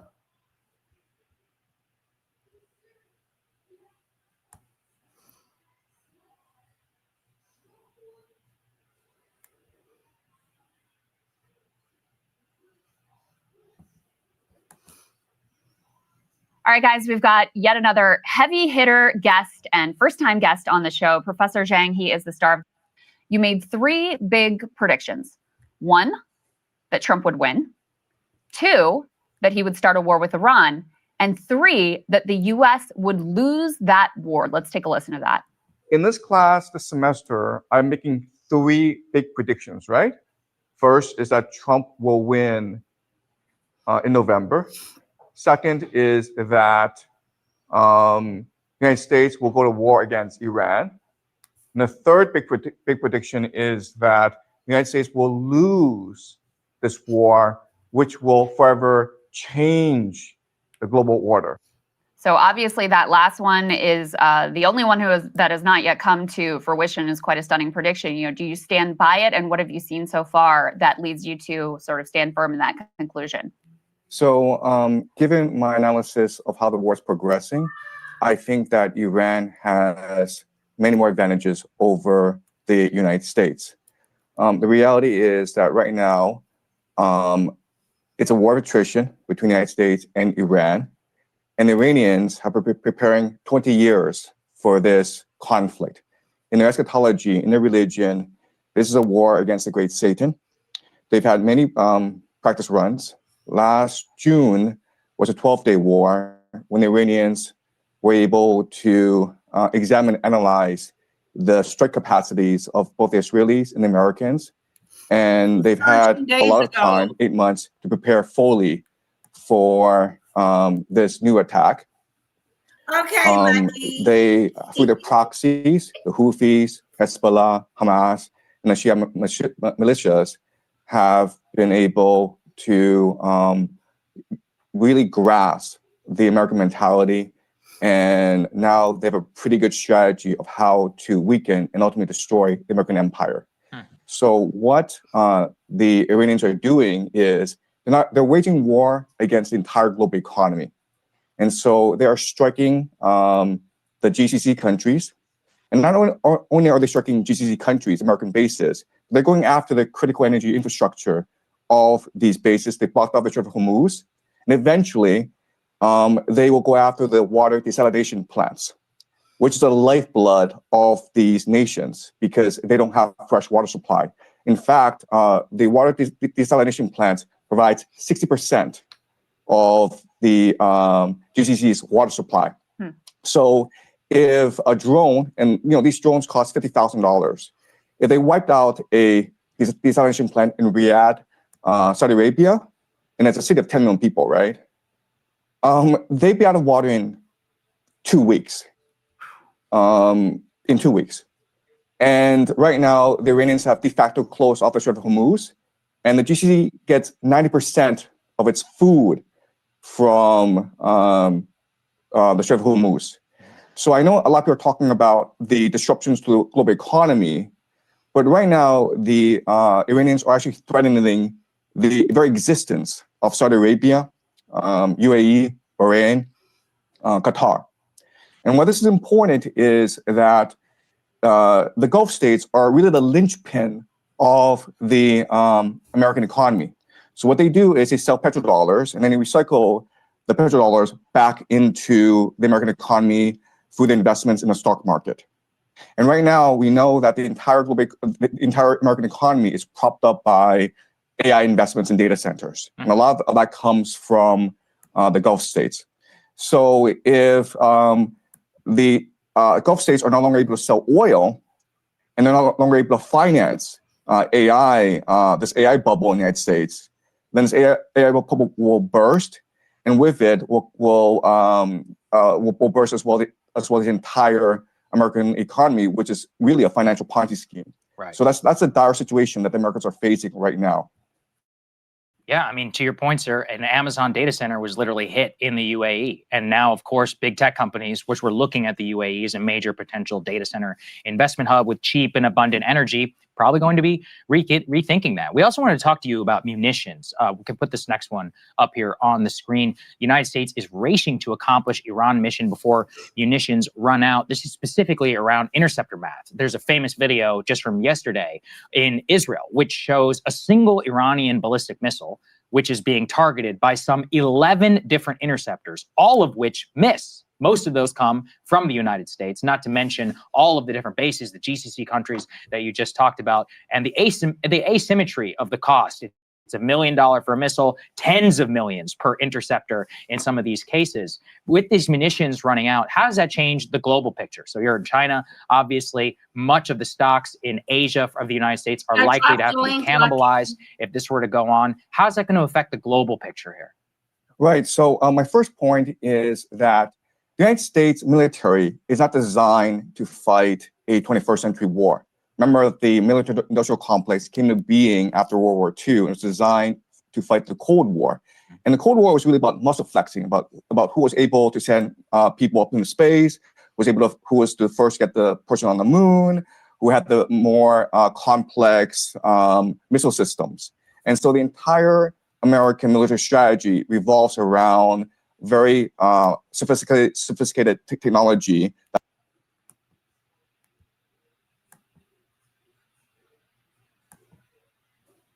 Hello. Hi. Hi. Do I sound okay? Yes, you sound perfect. Wonderful. Yes. So I know you were planning on talking about Meghan. Yeah. But I do have some thoughts, and I wanted to know your thoughts on this too about the war.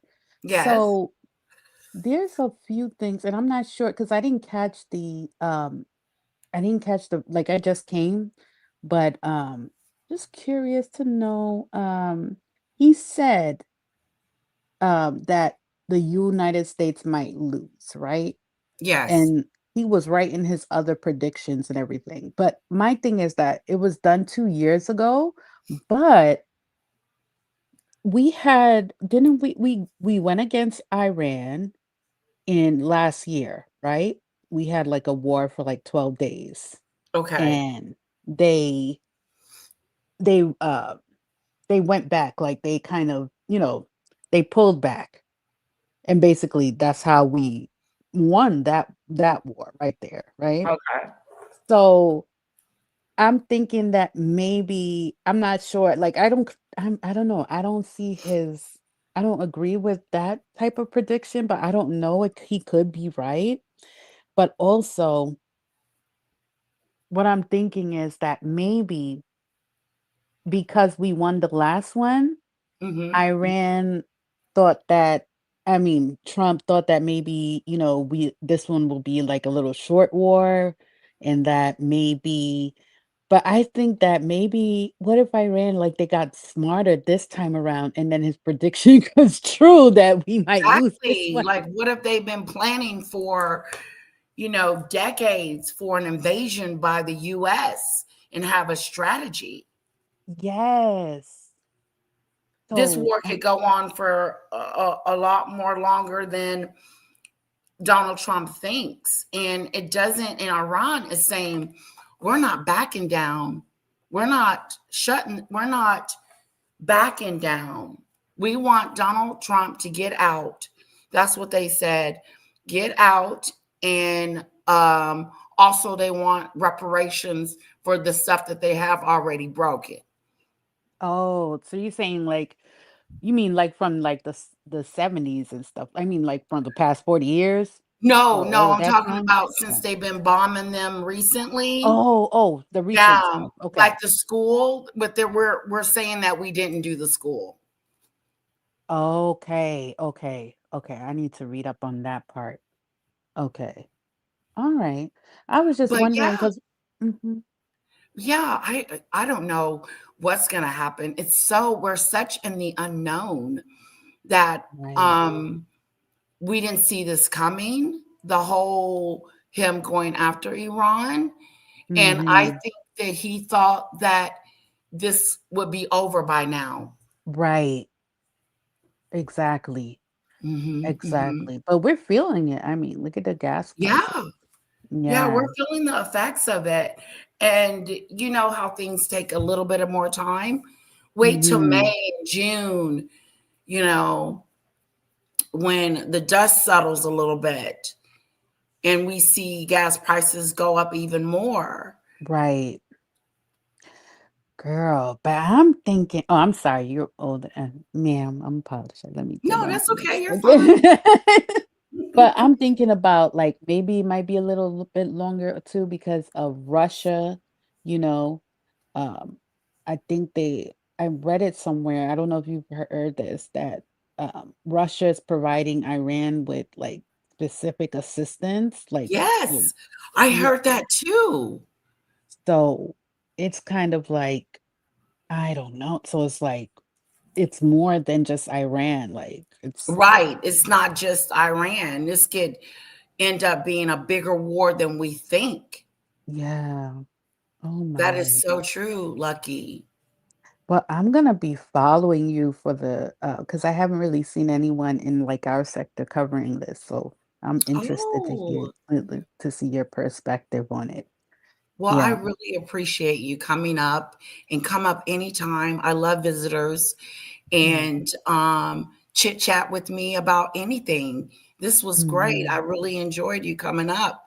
And Yeah. I liked your insight on what you see as well. And thank you for guiding us to this gentleman. How do you pronounce his name? I I think it's Jiang, Professor Jiang? Jiang. Okay. Yes, Jiang. Mhm. Yeah, Yeah. we're gonna be watching him a lot too as well. Thank you for introducing us to him. Of course, it's my pleasure. All right, you have a blessed day. Take care. Bye, Lucky. Bye-bye. Well, that was nice of Lucky to come up. Everybody, let's thank Lucky for coming up, please. Okay, we are going to move on to the book. Now,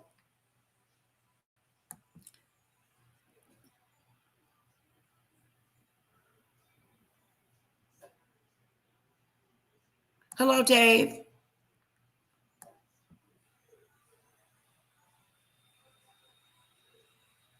Too many Chiefs right now, says Debbie. Too many Chiefs.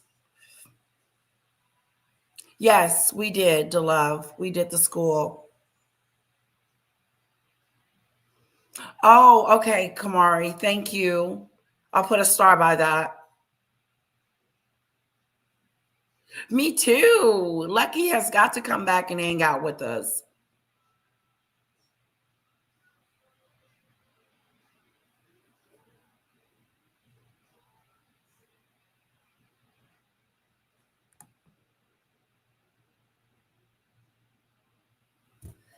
Oh, it sure wasn't, because we just saw it with the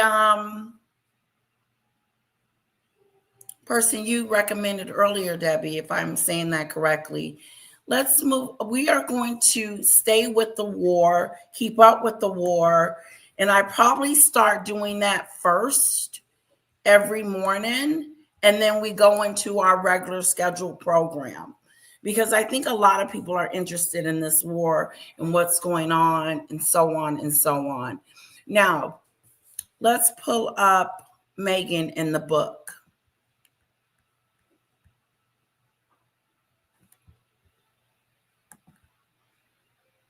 Tom Bower's book. I would like for us to do a read-a-do, to be honest. If we could read the book together.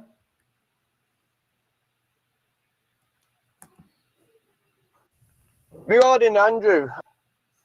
But let's see what they're saying about the book. Okay. Remove that. Here we go.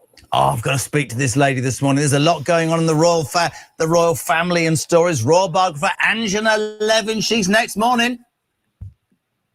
Hello? No? Are you there?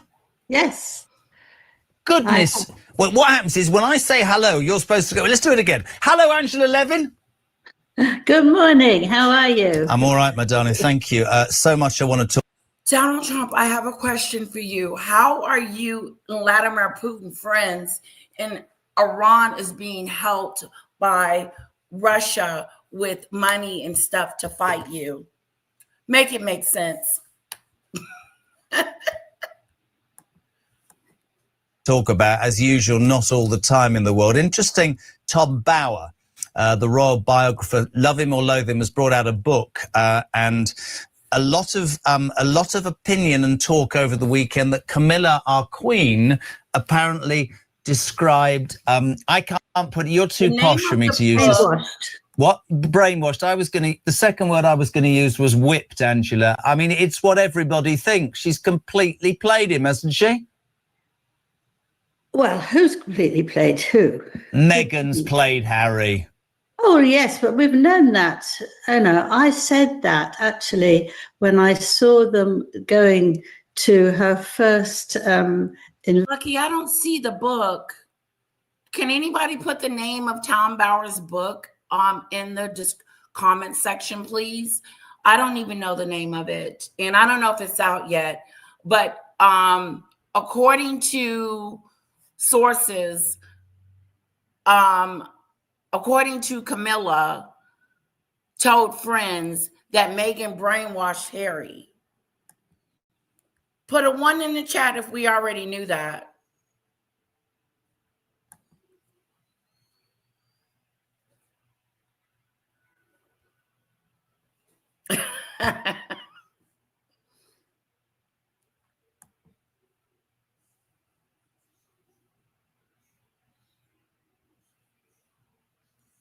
Oh, I see. I see, Debbie. So there was a distraction. Okay. Here's something. Because it sounds like you guys really want to continue to talk about the war. Let me know. Put a 1 in the chat if you want to continue to talk about the war. Put a 2 in the chat if you want to talk about Meghan brainwashing Harry. 2 for Harry and Meghan, 1 for the war.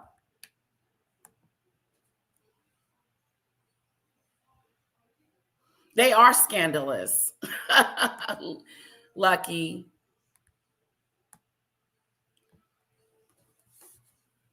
It's not out yet. The book is not out yet, Lucky. But are they pulling little inserts about the book out of the book?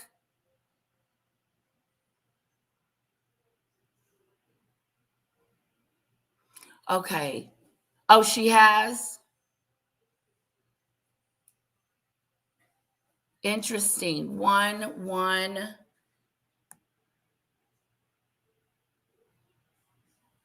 Two, 2.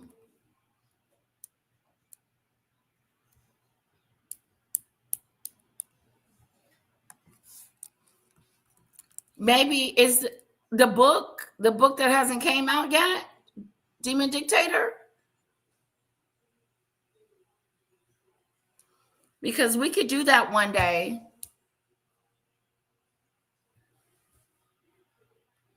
So what did we decide? Meghan? I saw a lot of 1s and I saw a lot of 2s. 1, 1. Debbie wants to talk about the war. And Marine, Lucky. Okay, Debbie changed her mind. Okay, let's talk about this. We all, right? Are we? Because I did 2 polls just now. So I'm confusing myself. Let's try this again. Are we watching Meghan or the war? Which one do you guys want to do?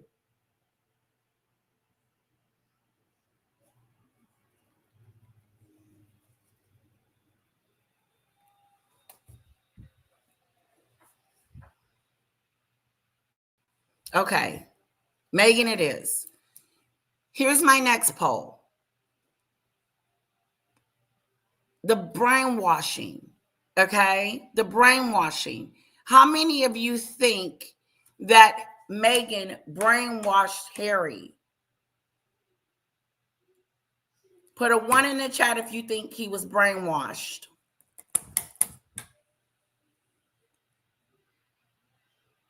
Betrayal, Power, Deceit, and the Fight for the Future of the Royal Family. Ooh, that's a good book. Here's the name of the book, Lucky. But it's still not out yet. How did Meghan brainwash Harry, you ask? She convinced him that his family was racist. She convinced him that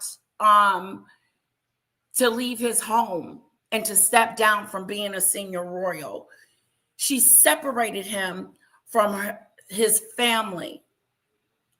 Then, not only did she separate them, but she also dissolved the relationships that he had with his family and with his friends. Now, it's not all her fault, but most of it is her fault. And he went along with it like a chicken. So, Harry was once a prince, and now he's then turned into a frog. Ribbit, ribbit, ribbit. Okay? And I don't know if there's a woman out there that will be able to kiss this frog and turn him back into a gentleman, a prince, whatever. Hello, Mary. Of course, come back up.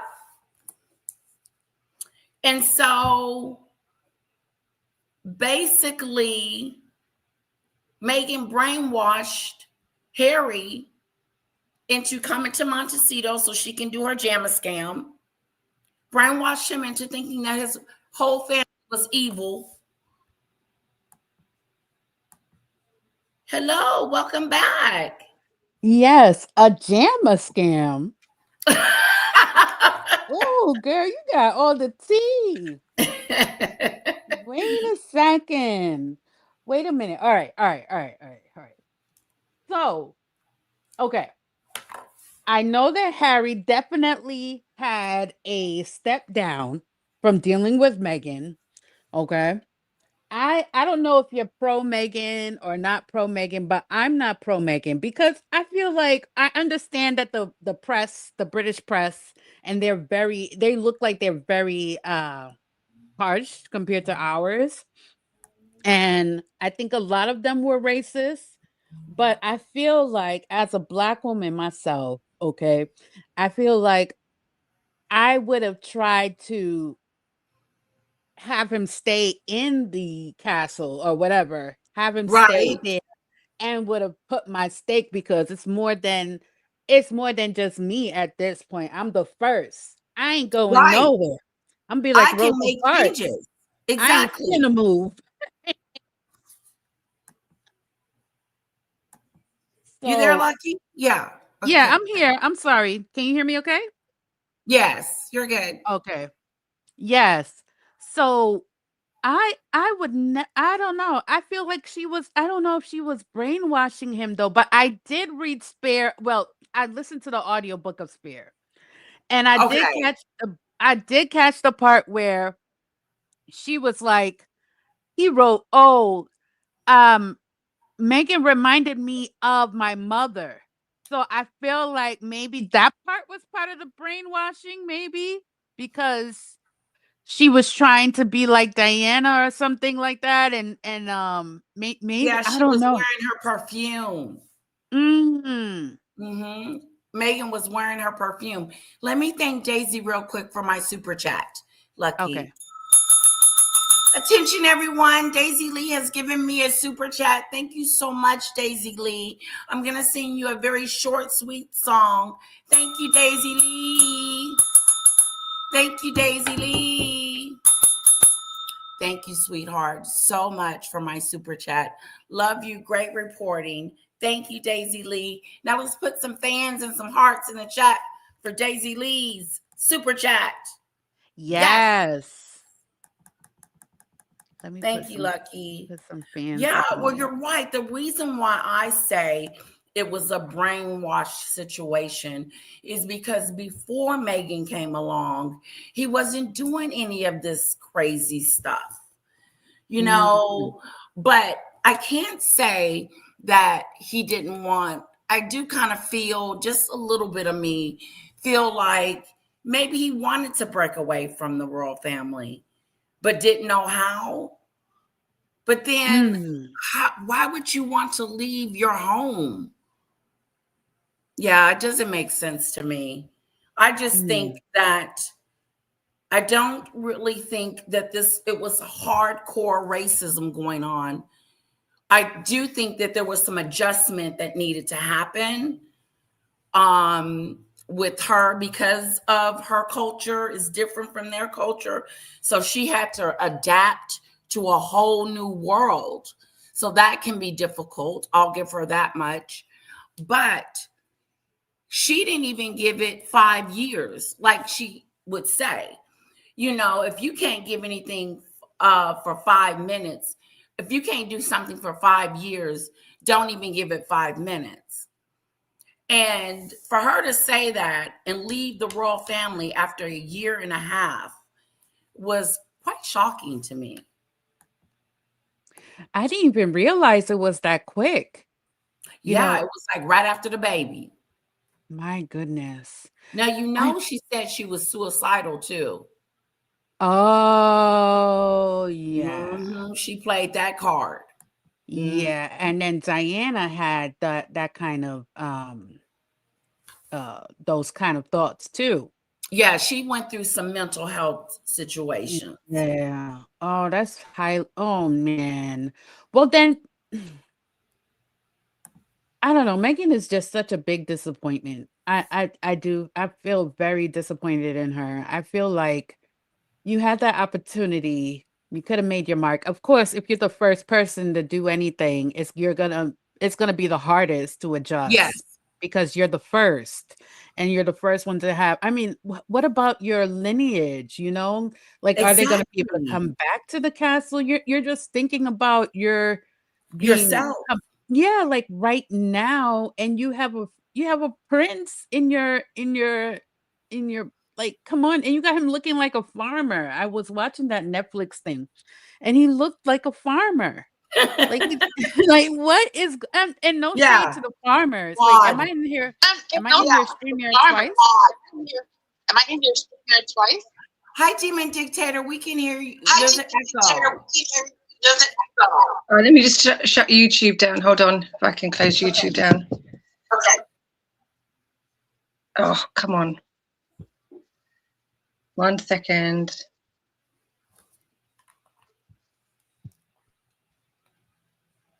Okay, is that better? Yes. Yes. Okay. Oh no, it's still going on. Oh, let me come out and come back in again. Okay, I'll drop the link. I want you to meet Demon Dictator, Lucky. She's such a sweetheart. I know you would like her. Are you sure? I mean, the name sounds scary, you know. The reason why her name is called Demon Dictator is because Meghan is a bully too. And her staff would call her Demon Dictator on heels. Mhm. That's what they called her. So Okay. she changed her name to Demon Dictator. Yes. Demon Dictator on heels. And also, it was said that she would make grown men cry. This is how scared of Meghan they were of her. And she's lost like maybe 24 to 25 employees. And it's not a big company. So throughout the years, she's lost a lot of people. And some of them have came out and spoken about her bullying and the way she dictates things, and not a very good boss to have. Oh my goodness. I'm researching this right now, and I do see, and it says in the Times, Meghan's brainwash Harry. Kamala. Oh, it says, see? Mhm. Yeah, it depends on who you talk to, I really do believe that he was seduced, brainwashed. He wasn't strong enough for her. It just felt like she became the dominant one in the relationship, and now he is in the back seat. Like, she's the princess and he's like, she's the royal and he's not. It's a weird dynamic that they got going on. Hello, Demon Dictator. Meet Lucky Demon Dictator. Hi. How are you? Nice to meet you. I'm okay. Nice to meet you. I do. I like what you're saying. I like your thought process on it all. But my personal opinion on Harry, and I just thought I'd quickly pop up, is when I was watching Tom Sykes and Anna Froelich, I think it was on there, when he let it slip that they were kicked out. And I've said all along that they were kicked out because of her bad behavior and all the stuff that she was doing. But regarding Harry being brainwashed, you're talking, Harry is a man-child. He's a child. He's never had to grow up. And he's got self-confessed drug and alcohol problems. So he's actually a vulnerable person with those drug and alcohol problems. Plus you're dealing with a child and a man who's never had to deal with the real world. He's never had a job. He's never had to pay bills. And ultimately, for someone, a master manipulator like Meghan, and Harry obviously had massive grievances already with his brother and his family in regards to his mother's death, in regards to his brother who got a sausage, he got extra sausage, he got the bigger bedrooms, and she played on that. So you're dealing with somebody who's not mentally well and who's also got these grievances, and she just exasperated him all, as far as I'm concerned. And there's also rumors that she took him off his medication. So if she took him off any medication that he's on, he's a vulnerable person. So that's why they're saying that she brainwashed him. And like I said, if I've always said all along that they kicked them out, and he had no choice. Either he stayed or he went with her, and that was what was given to him. So I think he went with her as an act of defiance against his family. But I don't think that Harry actually grasped. I don't think he actually grasped the seriousness of the situation. He just thought, well, I'll go, and if I don't like it, I'll just come back. And instead they've gone, sorry, you're not coming back. I believe that too. I think he thought he could come back. Yeah. They can just come back. If it doesn't work out, they'll just come back. But yeah, I don't think Harry has a grasp of the real world. He had no idea what was going on. Well, when you say that echoes back. When you say that he was a child, does that mean like Lucky was saying she was like this mother figure to him? And he just did whatever? Okay. Yeah. I can see that. Yeah, I agree with Lucky. I agree with everything she said.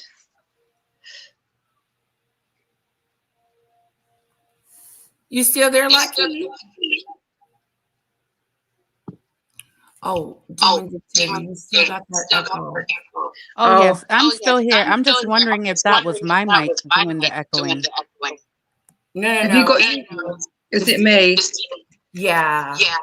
I'll come off and I'll let you girls, because Lucky's sounds wonderful, so I'll let her speak and I'll come off. Okay, sorry about that, Demon Dictator. No worries. Let's be honest, Harry has an IQ of a hamburger. Oh no. And the thing is that, and I liked how Dictator, how she sounds. She knows it was nice to hear her. Yeah, like you she's getting it from straight the from the UK. source. Yeah. Mhm. I really enjoyed that. I'm like, oh, I like it up here. I like the ambiance Yeah. up here. Yeah. He's a sweetheart. I love me some Demon Dictator. Her voice is beautiful. But yeah, so let's see what else they're saying. Mhm. You're welcome to stay as long as you want, Lucky. Of course, I'm learning something new. I mean, this is Eventually, good. The thing to see Good. with him. And it was one day after they were engaged, and I thought she was a disaster. She was pushing him out the way then. She had no idea how to behave. And I've always known that she's a rascal with capital letters. I love that word. You're a rascal. Do you think that for her, and I read this at the weekend, there really is or was a Project Harry to get him, nail him, get him completely where she wanted, get pregnant, and then call the shots? Yeah, I don't think get pregnant mattered. It was just get the royal that mattered. And the thing is that if you are a woman and you really want a married man to sweep you away, you want to be married to a man who will sweep you away. She sat there looking amazing for when they first met. And she suggested on day 2, they went to Africa, which she knew he loved, pretending she didn't know and all these things. And they would just lie under the sun and under the stars, be together. Now, if that's just going together like that in 2 days, you're actually going to somebody who is not exactly very clean. She's a rascal, Angela. What you're saying is she's a manipulative little woman who knew exactly what she was doing, has played him like a good one, and he finds himself in a corner. Now, I said this, and even my old man, when he was alive, went, that's a bit harsh. I said he will crawl back to the United Kingdom at some point with his ginger tail between his legs, and she, soon to appear in Montecito Wives or something, will be stuck in Hollywood with 2 ginger kids, and she'll take him for everything. She'll be a pain in the backside of the royal family until the day she passes out. I'm telling you, I've always believed that. Always. I do. Well, it's something we've both agreed then. Yes. But can I just say that Camilla would not have actually said brainwashed. You know, I did a biography of her. Yeah. With her for over a year. She's very careful not to say anything wrong. Who did it was obviously a friend. And I think I would just say that because she's not someone who likes to say things like that about, especially the royal family. Not in public, but do you think in private she hates what's happened and would hate Meghan Markle for what she's done to Harry? Well, she tried very hard to be nice to her, and she invited her and Harry round for dinner, and she chose the book that she did about all sorts of people when the flats burnt, and she wanted to do that with them, and she thought she'd pick one thing she wanted from all different countries, right? So she had this whole meal, and Meghan was absolutely, I know somebody who went as well just to help it, and she was so rude. She was so, didn't want to talk at all, very superior. And I think Camilla then thought, oh my God, what has he got? This is really interesting what you're saying. Also, over the weekend, we know the bigger issue of Epstein and the royal family. Andrew in trouble, can't come out of the front door of Wood Farm and ride a horse. Many people think he's on suicide watch. Fergie trying to hawk her story, but nobody's interested. She needs to be questioned by the police. What's interesting is the daughters. I made the absolute mistake, I said this to you before, of believing that they were 6 and 8 when Fergie took them to see Epstein after he came out. No, they were 18 and 20. And the lights are shut to Christian sort of Saturday. Yeah. Big thing in the Daily Mail that Queen Camilla told her friends, or a friend, when Harry started dating that vile woman, Meghan Markle, that she brainwashed Harry. This is what is said in a new book by Tom Bauer, who's going to be on the show later this week. I don't think that is probably anything different than most of us believe. Okay, this is so good. So much going on. Okay, I want to come back over here real quick to Beatrice and Eugenie. So I don't know if you heard about this, Lucky, but God, what's going on? Hold on, guys, I'm stuck.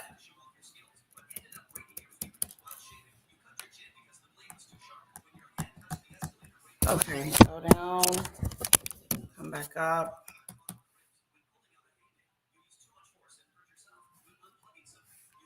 All right, did we go down? I'm still here. Okay, it's stuck. I don't know what my computer's doing. Hi, everybody. And what I'm gonna have to do is, let me try this. It's stuck. I'm like stuck.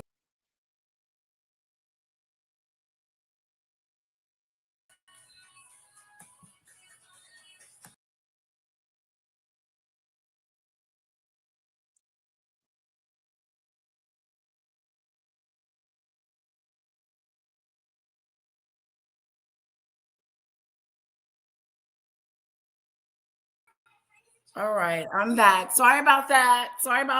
Little glitchy do. So I don't know if you know, but there's this gentleman named Andrew. That's King Charles's brother. Of course, I know who Andrew is. Okay, good. I didn't know what to do. I'm okay. So he was currently arrested for trading some stuff with Epstein. So he's in trouble. He's in some serious trouble. And so his daughters, Beatrice and Eugenie, what do they do with them? Like, let's see what they're saying about Eugenie. And they're saying Eugenie is crying every day. She's totally upset and just beside herself. And the other one is just dealing with it the best way they can. But they were uninvited to some royal events. So I don't know what to say about. Let's see what they're saying about the York. So it's basically like So because those two were uninvited, even though it's not necessarily their fault, it's their parents' fault. Right. Is that relating somehow also to the kind of like Harry and Meghan's children are gonna suffer too because the decisions Exactly. that They they are going to made? suffer. Yeah, because they don't know them. They don't know the royal family. They don't Right. they don't know their relatives. They've never seen King Charles. And Meghan is not taking the kids over there to see their relatives. It's like she did that on purpose to separate them from their royal family. I know if I got older, when I got older as one of her kids, I would be extremely upset with the way she kept me from my extended family. Because not only do they not see the royal family, but they don't see her side of the family. As a matter of fact, her father is in the Philippines right now with an amputee leg, and she did not go see him. That's Mm-mm, interesting. it's very interesting. Her take on why her and her father's relationship is a strain is because she believes that he talks and has a friendship with the media. But he has friends in the media, just like she does. But he can't have any friends, but she can. So she's cut him off. She's cut her father completely off. And But he it's wasn't painting her in a good light in the media. That's the thing. some But and say then that is true. and someone in your chat, they made a nice, interesting comment about let me scroll back up. They said that I think it was Maureen Ingleston, one of your supporters. She wrote, I think Meghan convinced Harry that if they left the royal family, they would be richer and more famous than all of the other royals. Right? I believe that. So yes, and I think that because even if somebody's being brainwashed, right? There has to be some type of incentive there for you Yes. to go through with it. So I Yes. thought that was interesting. I really like that insight right there. What Yeah, I else? agree with you, Lucky and Maureen. That is so true. Yeah, She but painted that's a cherry picture for him to say, oh, we don't ever have to worry about money because, we're royalty. We'll just make it. Because they said that they were going to make their own money on their own. But they're using the Duchess of Sussex and the royal titles as well as right. they make money. But they were told not to. But I agree with you and Maureen. I do believe that Meghan sold him a bill of goods and said, let's go to California. It's going to be better there and we'll be free or something like that. Right, exactly.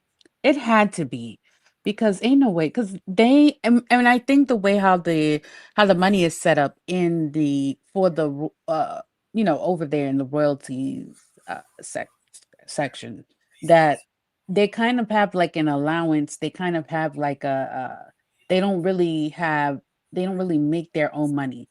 Is that true? Like they have like a cap on how much they can receive or not, you know? And also too, Lucky, how as a royal, they give you money, the taxpayers pay for them to go out and do what they do for the country. But for Meghan and Harry, it's different. You have to be popular. You have to be liked. You have to have a skill. You have to have something going for you for Hollywood to embrace you other than the Duchess of Sussex.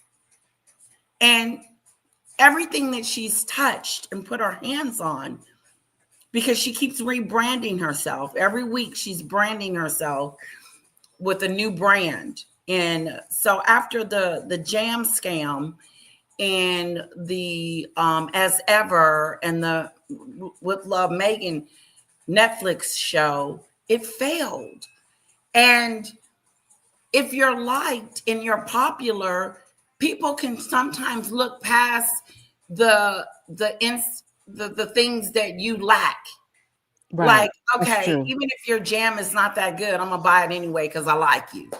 Right. Exactly. But since they don't see people, her ratings has gone down, her popularity is in the toilet.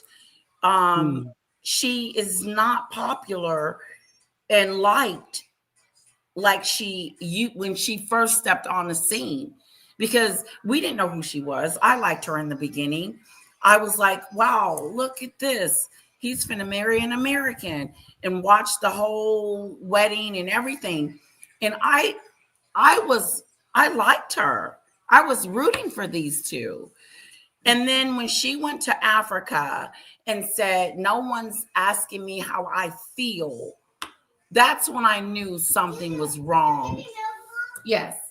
And the reason why I think something was wrong was because, and I knew it was the royal family. I knew it wasn't the media, but she was trying to say it was the media that was messing with her. No, Mm. ready to go when you walked in the door.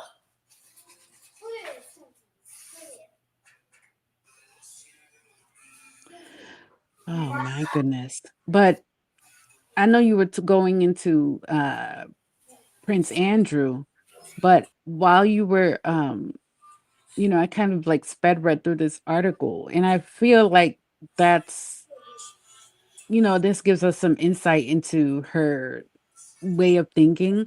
She has this, it's about a basketball game, right?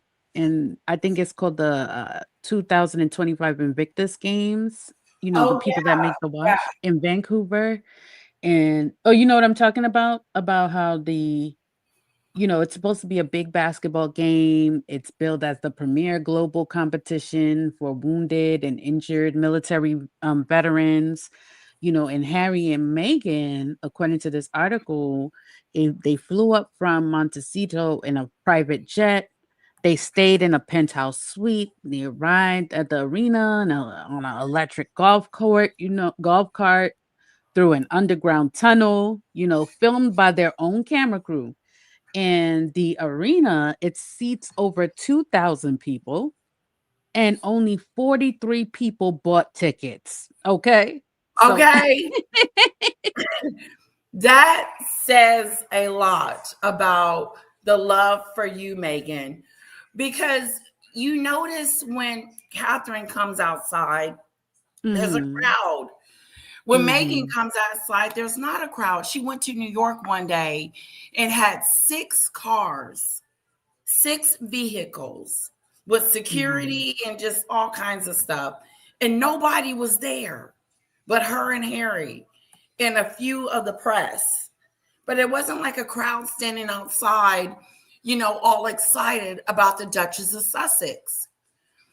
Do you think Mm. because we don't really practice royalty here that we don't, is that one of the reasons? I know her popularity sucks, but another reason would be that we don't really do royalty in the United States. Right. And so you're not going to see a big crowd. But when William and Catherine come to town, you do see a big crowd. That's true. That's true. That's true because they seem more personable, you know. Mm-hmm. Yeah. But it's just crazy because I don't it's just crazy because that whole thing that I'm reading about the Invictus Games, this is the organization that Harry built to honor veterans, and only 43 people paid to watch it. That is a shame. And it feels like he has something to prove also, I mean, that he built this thing, people are coming Yeah. up paying to watch it, that he can, do Bring a crowd. something. But on Megan's Instagram, Yes. it shows it doesn't look like that. It doesn't appear that it was empty. It shows hugs and outfits, hand in hand walk. It's like everything is picture perfect. I mean, and on her Instagram, every item of clothing is linked to, a purchase site. Yeah, everything. I've Like been on it's her Instagram. It's kind of yeah, boring. The only thing yeah. you see her twerking video. I would not even click. Huh? What you say? I wouldn't even. I don't think I would. I don't. know. I think I just sped right past it because there's Okay, nothing to see I'm here. watching. I'm gonna show it to you, Lucky. Okay. Hey, it was just weird. She needs attention. She needs traffic. She needs people to click on her stuff. But Mm. she's boring to me. Mhm. There's nothing to look at. And normally, okay, hold on, bring it to me. Okay, put it there. Okay, I forgot what I was gonna say. Totally just I'm gonna hit play because I totally Yeah, let's see the twerking video.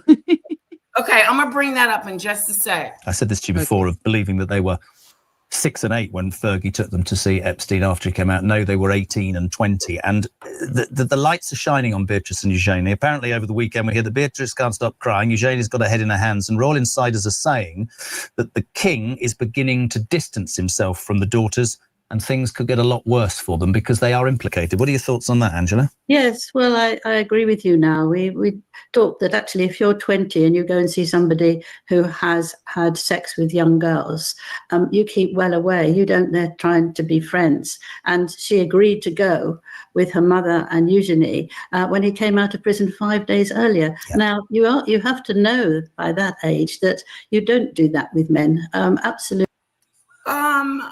I beg to differ because the two girls did not know that their mom was introducing them to a PDF file. Exactly. How would these girls know that? You know what I'm saying? Mm-hmm. Like, that's not something that's on their mind or that they're thinking about.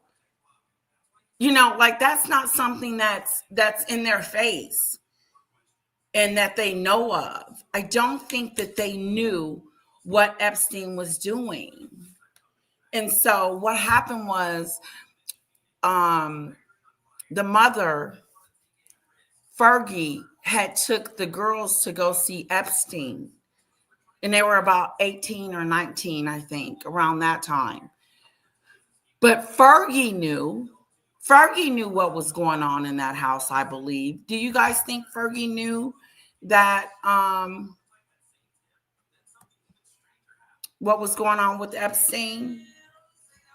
Chat, let me know what you think. Absolutely not. And I think also that she's now been told to use her married name, not to use her royal name. So that's one thing. But also she said that she doesn't know that she was given so much money. I think it's 50,000. And she's got to go and look back on her money and see if it's really true. But we all know that it's true. I think it's very hard for her. I think.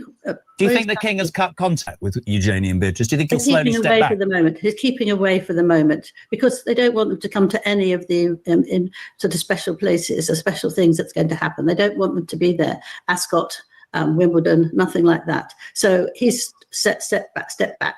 And we'll just have to see what happens. But it's awful. But what is sad is that her husband has been away for some time now, and his parents have gave him a terrible blow that this is not the type of woman they thought he should marry. So that might be very much why she's crying. I love having you on this show. Honest to God, thank you. I know we should always have more time and we don't, but you're always welcome. The brilliant Angela Levine, royal biographer. Okay, so Debbie seems to think that I wouldn't have known at 18 and 19. I don't think I would have been paying attention to who my mom is taking me to go meet. I don't think that's fair.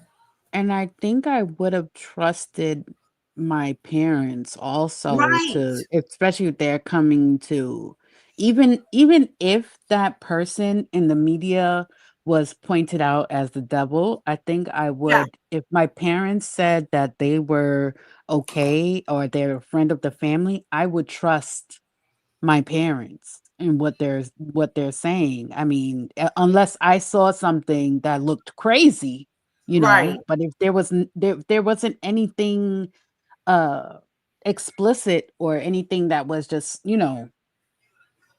don't know. I just don't think No, that's like, how fair. would you know? It's like you said, I would have trusted my mom and, thought nothing of it. Mhm. I really think, okay, I'm coming. Marine said, go So ahead. basically, just to recap, so Prince Andrew got arrested on his birthday, right? Yes. Okay. So now the daughters are watching the same institution they were born in decide whether or not we're gonna keep you or leave you. Or And now exile you. Exactly. Take away your titles, take away your princess and, that's your crazy. the That's York crazy. girls. That's crazy. That's And crazy. but even if they did know and they're trying to clean up, the fact that the daughters, they're not sure if they're gonna be a part of it. Like, are you gonna, I don't know. That's rough. That's harsh. It's very harsh. Oh my gosh. I agree.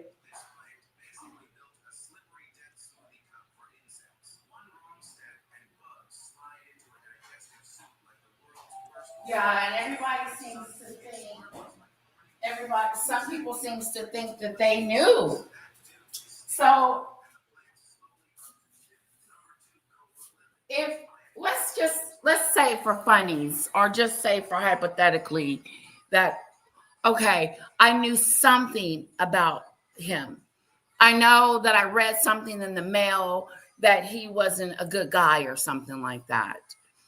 But it's your mom that's taking you to see this person.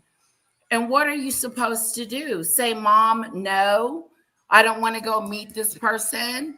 Or, Mom, what are you doing? And then, what were they supposed to do if they did know that he was a bad person? Like, it's to me, to put that on the young girls is, I don't know, to blaming them for their father's sins is big. But I understand, but there was a comment saying that they were 18 or 19 years old. Yeah.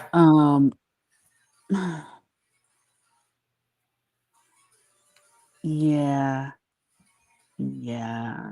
It's tricky. It's a very sticky, tricky situation, even for King Charles. Does he supposed to exile them because of the dad?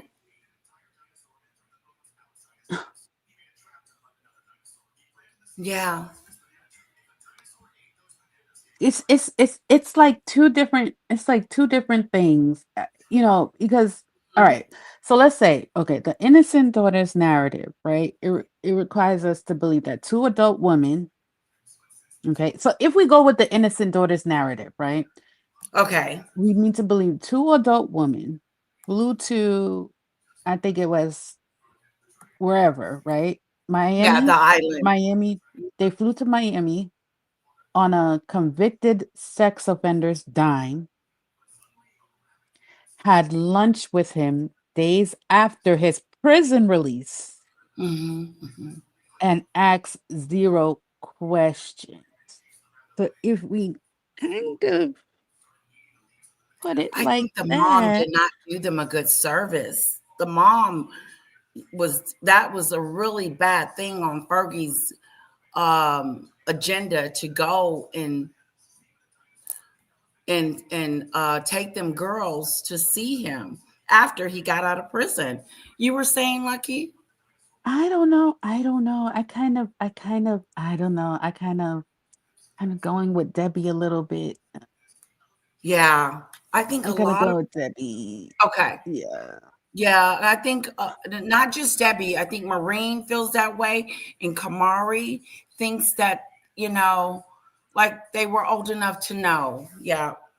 And I think Demi Dictator also thinks that too. Yeah, because when I went looking at how old they were at that time, and I saw they were, almost 20. Yes. You kind of know, Mom, like, why was he in jail? He's getting out of yeah, there's just, you were too close to him almost not to know, you think. Like, how did you not know? Debbie says, Eugene came on as Patreon for a trafficking charity after her father was already implicated, settled with Virginia. So please, okay, Debbie. Hello, Kamari. Hi, how are Hi, you? meet Lucky Kamari. Hi, Hi, Lucky. How are you? Kamari. Okay, Nice I to don't meet you. believe this shit.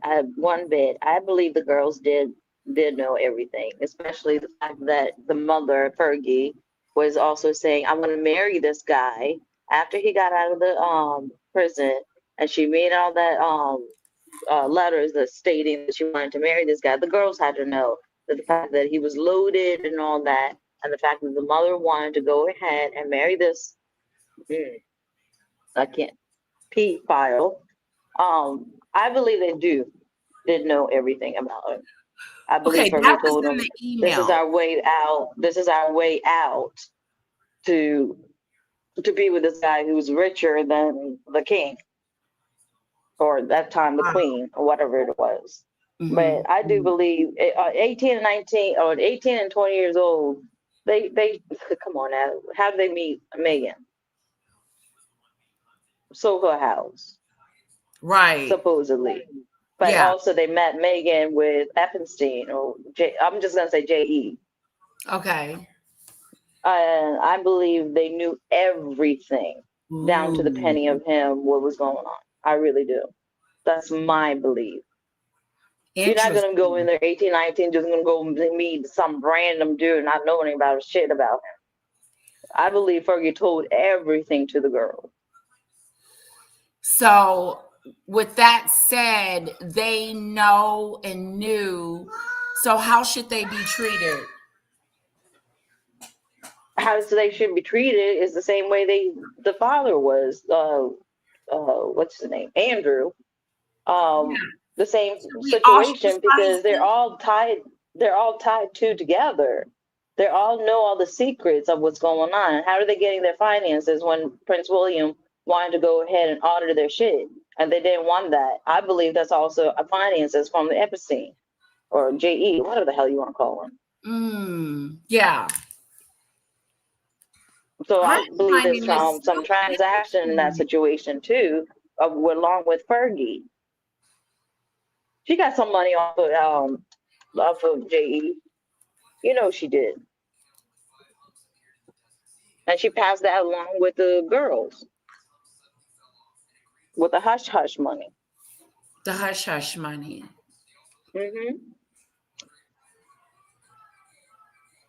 I think it's still the sins of my parents. It's their You're sensing from a mom that you would not do to a little bit. You know what I mean? You're thinking about in that like situation. I wouldn't do that, but if I did, wouldn't but I be? Come on, she's dirty. Fergie is nasty as dirty bitch. Yeah. All she's craving is money, money, money, money, and she passed that trade along with the girls.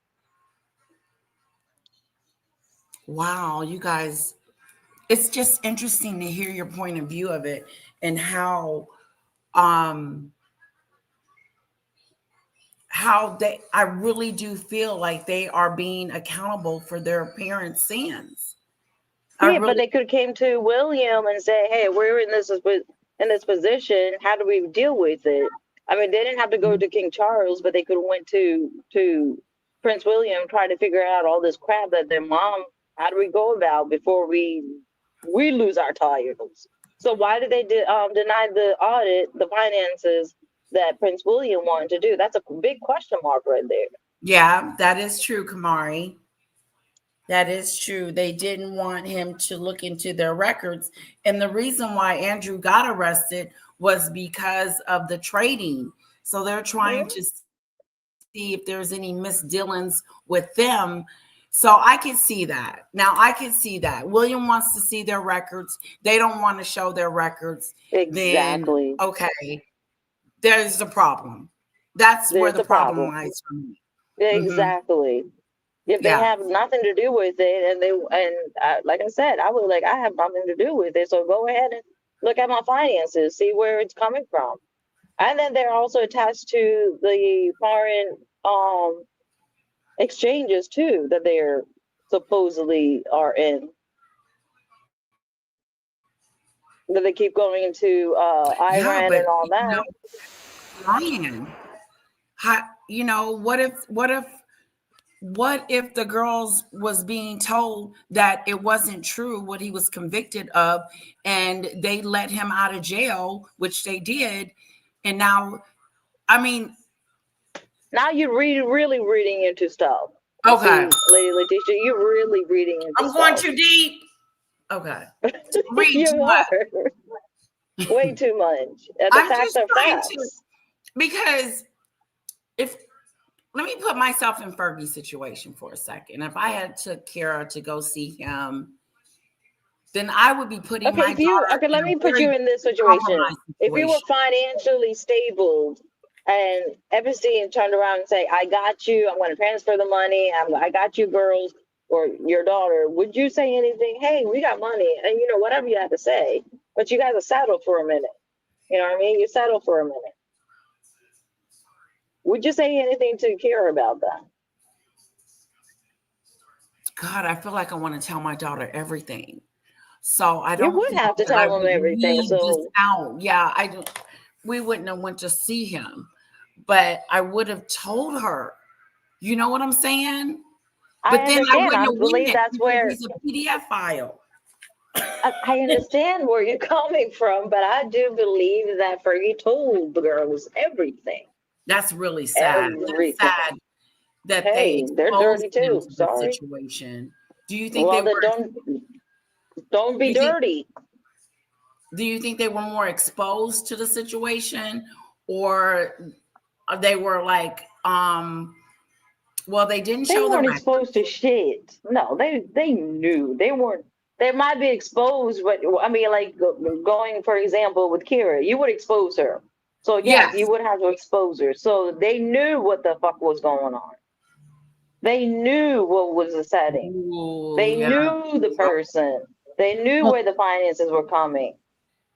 well, I do believe the fact that they have chosen two different. Okay, so for example, Beatrice, right? She's visibly crying, right? Yes. And Fake then, but tears. we don't hear Left eye, anything from right eye, left eye, whatever tear. Yeah. you, but you don't hear anything about Eugenie, right? Like she's just silent, right?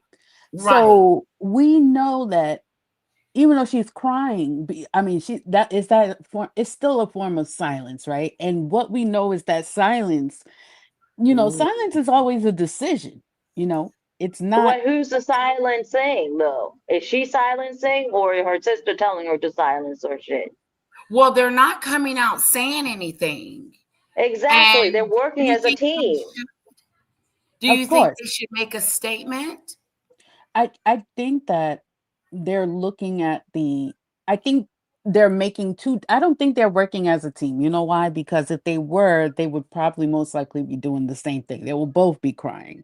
They will both be silent. I feel like by crying, Beatrice is probably thinking that, okay, they're going to protect me, right? And Go to jail. Eugenie's probably like, no, they're not going to protect me, so let me just be quiet and be silent and not do anything, but like I was saying before, silence is always a decision, right? You can't be it's not like you're neutral, right? Neutral would be like, you don't know anything, you don't have anything to say. You would say that, like, I don't know anything, I don't have anything to say. And I have not found anything where they said anything, and that could be like, okay, They can still be silenced, but there's still the tracks of them traveling. There's tracks of them going to overseas. How is their bank Right. account getting larger and larger? So there's still got to be traces of everything. Oh yeah, Everything. there's There's traces traces of to it. it. I mean, and the fact that one, okay, so what we know, the father used the birthday dinner, Beatrice's birthday dinner, as an alibi for the sexual assault accusation, right? Nobody Yeah, has either confirmed or denied about being there that night. Okay. right, So, but if you're not there, you say you're not there, right? right, Number two, that lunch, right? No one ever described what that lunch was. Was there like right. a description about that lunch? No. Did you But see the interview with did you see the interview with Andrew on the BBC? Sounds like you've That was seen just it, a joke. Lucky. yes, I've seen it. Okay. Like the yeah, I've been following you. I mean, you can't really escape that. That was a joke. It was a But joke. Yeah, And he him was a blinking lie. He lied constantly. through that whole thing. Of course he did. It was really bad. He shouldn't have never did I that. But don't, his yeah, I like the daughter is part when he convinced said, him. I don't sweat. Yeah, Everybody sweats. I don't sweat. Yeah, okay. What makes you special? that was a yeah. funny one. But He also, said he had a condition. Okay. yeah. All right. That's weird. I've never heard of that. Right. He was sweating while he was doing it. Right. Oh. But Yeah. my thing is like both your names are appearing in these files like 300 plus Yeah. times, right? No public response. I don't know any, that's like, you would say if your name is appearing 300 times, even if we don't look into the money, even if we don't look into all of that, the fact that you're just staying silent and your name is appearing 300 times, But do you know their motto is never complain, never explain? So do you think they're doing that, not saying anything because they were taught that? but you This can't was just so say, out the I don't know window. anything about this. I mean, you're not really explaining, saying, I don't know anything about this. It's making And you look that's, guilty. Yeah. Well, I'm yeah, sorry, but that phrase has been out the window since the queen have died. She used that constantly when she was alive during her throne. But that was out the window when she rest in peace, when she, died. And everything has changed since she died. Okay, let's just say that. Everything has changed a lot since she Yes. died. She was going by the book. but do It they She is still was the have all of ruler. that money? Like, do they still have all of that money now? Of Like, course still, they or is do. it costing them? Is the silence, is the, Does who still have a lot of are they money? the daughters? I think they're making their own money. They have their own businesses and they're doing their thing. They are making money. They're not broke. Yeah. Of course not. But Okay. there was rumors that Eugenie's husband also saw he's not working right now because some kind of fraud with financial situation. And I will email you with that information. Okay. Oh. But there's some rumors going on. There's some things going Well, on they're with gonna him. have He's to be unemployed careful. right now. He's unemployed. Well, then, if that's the case, then Eugenie, so why is she silent? So why isn't so my question is why the truth, What do right? you If think they you're should say? if you're innocent, right? The truth. Why isn't it obviously if he's especially I mean, and that adds a whole nother layer to it. That So makes her look even more guiltier. if you're innocent, then you're innocent. So what are they gonna be guilty of? Knowing?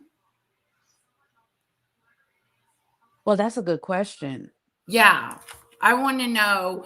I just want to know, like, what would you say if you had to, like, if you just hypothetically, Okay. and you needed to, you felt like you needed to come out and say something. My behind will go ahead and tell the damn truth before I end up in jail. You think they're I'm gonna sorry. I'm be gonna look out for charged? myself. You think the girls will be I wouldn't be surprised if they were questioned. They're gonna have to be questioned because the father was questioned. Yeah, I Yeah, think because yeah. remember the father said that they were at I don't remember if it was which one it was, but was something about Pizza Express um or something like that. That was in the remember that whole thing? About the Like that pizza? was yeah, about the pizza and the wasn't it something like that? Yeah, he said he went to go get the girls some pizza. So he Right. been there at that particular time that she's Right. saying that he was there with her, with Virginia. So he said he wasn't there at that time. He remembered because he was getting pizza. Right. Right. So it would be so I mean I think they would be guilty of probably going, making their father look guiltier. I don't think they By saying actually something? Yes, by saying something. By saying something. I do Yeah. too, because unless I'm being asked a question, then I probably wouldn't answer. I wouldn't even know what to say Right, about because my they're dad. they're Like, potentially they could be key witnesses in a few things, so exactly. That's What do why. you mean you wouldn't know what to say about your dad when your dad and the proof and all that is right there in the pudding? Right. I Like would go ahead I and don't want say to that say, I knew about this stuff. I knew what my dad was doing. I mean, come on. ooh, I don't Mm. think they're gonna say that. Oh, to save my behind, I would. If I knew about all this stuff, instead of, Good for again, you, I have to bring girl. up the jail. I ain't going to jail for nobody. Yeah. But they If I need wouldn't to tell the truth, might as well tell the truth. but they wouldn't go to jail though. I mean, okay, if they didn't maybe they didn't do anything, but they have to protect their father, right? Right. Maybe because their father used them as alibis. So She they'll sure probably did. make it worse for their father, and maybe them being present or not being there, it'll probably be worse for some other people too. Maybe they are key witnesses for some other stuff. You never know. You know what I mean? They didn't do anything, but being a key witness and it could probably open up things that they don't want to be open. And Lady Right. Letitia, you went ahead and mentioned about your, well, Lucky just mentioned about, Beatrice crying. That was all for photo op. Mm. Come the hell the fuck on.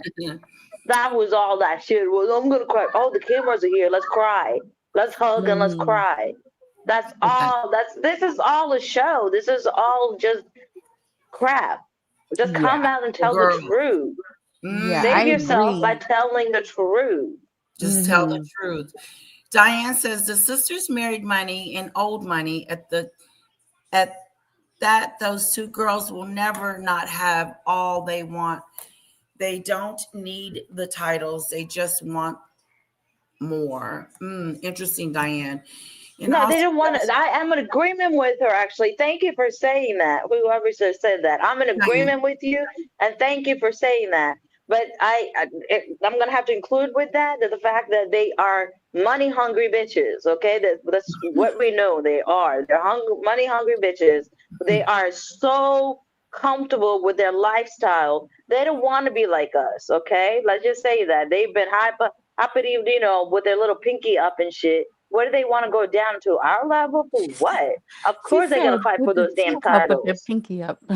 That's funny. Sorry, you I know, with the mean, it's pinky just the up, truth. why would I want to That's be all they poor? know. They don't know like ours. We're poor, okay? We are poor. Lady Letitia, you know what I'm talking about. We're poor. We Well, go from I paycheck to don't have their paycheck. status, But that's for sure. but exactly, they don't want to lose their status. They don't want to lose their income. They don't want to. Sorry, they want to have their pinky up.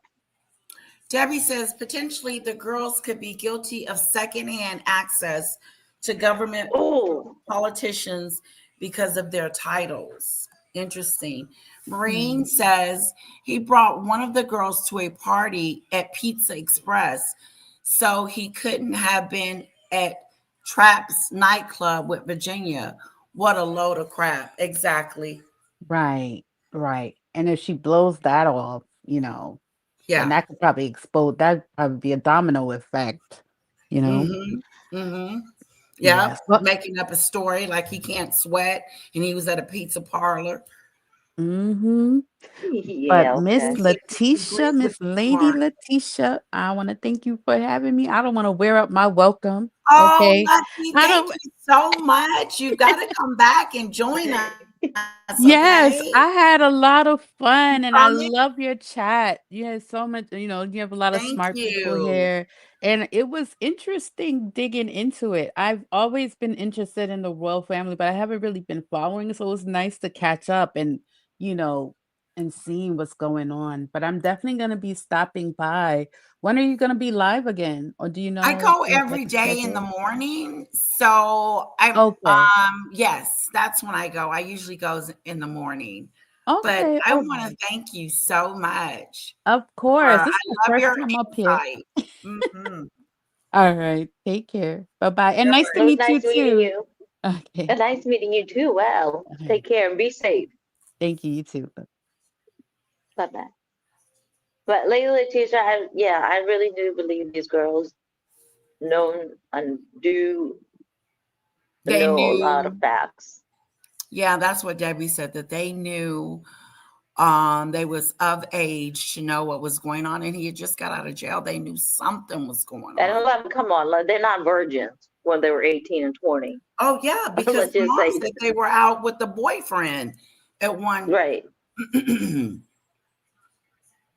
I like how Fergie likes to talk about her girls and her boyfriends, but Not the she's TV on license. Did you hear about the TV license? No. The telly What is license in UK. You got to have license to watch the TV, and if you don't, you can get into some trouble. Oh no. Yeah.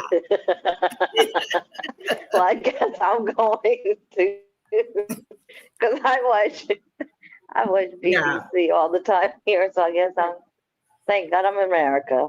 But no, I really do believe. I will never forget. I'll never get over the telly insurance, the telly license. I think it's amazing. It just that's like so stealing cable, isn't it? Yeah, but it's like stealing cable, isn't it? Yeah, it's like that. It's like stealing cable. It's hard to detect stealing cable. A lot of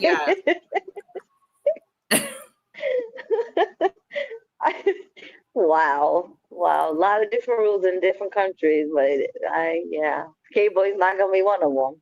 And I'm sure the girls are worried about their cables. Right. Maureen pays her telly license. Maureen pays for her telly license, she says. She's being smart. She doesn't want to end up like the girls. But I love you, Lady Letitia. Thank you so much for letting me come on and chat. Thank you for putting up coming with up, me. Kamari. I appreciate you. Don't forget Friday date night. And yes, Friday date night. I can't wait. Coming up. Yes. Come again anytime.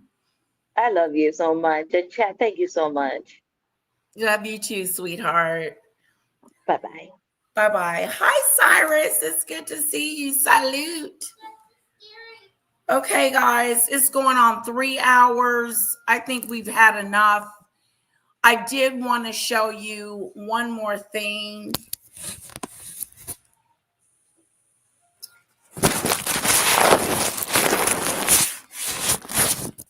There we go. It was a little.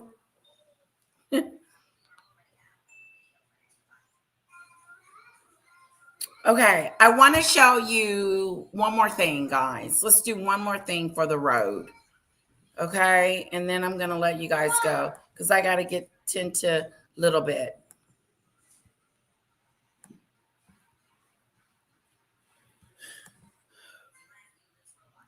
Let me see if it's even worth showing you before I show you guys. And then we're going to call it a quit today. Thank you, Daisy Lee, for my super chat. Anybody else want to give to the goal today? 1 down, 4 to go. Okay, here we go. Okay, I'm a little nosy, so I want to hear some of the entertainment news. Kris Jenner and her husband, Corey, look like they're going to get a divorce soon. They're not doing well. So let's get into it real quick.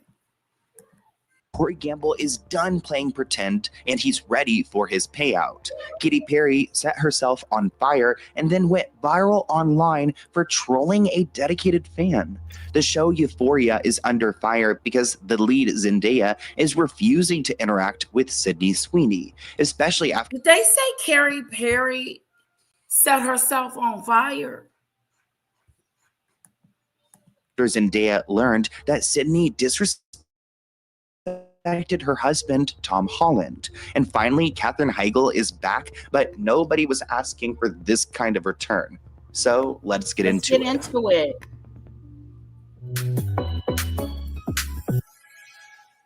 Kris Jenner's empire is starting to crumble because there is trouble in paradise between Kris and Corey. I've also got some other updates for you guys about Katy Perry. We've got some drama with Euphoria. And I also want to talk about what's going on with Katherine Heigl. You guys enjoyed the multi-topic videos last time, but I want to kick off this video by talking about Kris and Corey. They're supposedly on the brink of a split. Kris Jenner and Corey Gamble are on the brink of breaking up, and it's turning into a drawn-out saga as he refuses to walk away without being fairly compensated for all the hell he's been through. The source says that this relationship has been hanging by a thread for a long time now. They can't seem to go anywhere without having an argument. Kris constantly ridicules him in public, which I kind of believe, and he's not taking it anymore. He refuses to be Kris's doormat, and now everyone knows the score. It's just a matter of time before they go their separate ways. This probably won't come as a surprise for most people, but Kris Jenner allegedly thinks she is too important to have anyone talk directly to her. So she has Corey Gamble do the talking for her, and everyone basically thinks that he is her puppet. There were rumors of tension between the two. So the momager doesn't talk directly to people because she thinks she is too important for that. All it does is make her boyfriend seem like her puppet. Anything for the almighty dollar, I guess. And the related headline reads, Kris Jenner, 69, blows a fuse at boyfriend 44 at Bezos Sanchez wedding. Despite plastering a broad grin on her shockingly youthful face in a video showing her and Corey leaving the nuptials on a water taxi, the 69-year-old Kardashian-Jenner family matriarch appeared to have a tense conversation with her beau. And now expert lip reader Nicola Hickling reveals that Kris appeared to be in a hurry to get back to her accommodations and didn't want to wait to share a water taxi with any other A-listers. Now, for the longest time, I've believed that Corey Gamble is like a handler to Kris Jenner. I mean, he was in cahoots with Diddy at one point. He was very close to Kim Porter when she mysteriously passed away of pneumonia at 40. Please, I'm not buying it. This person— I thought they got married. Are you sure? Look it up, Kamori. Look it up real quick. Because I thought they got married. Kris married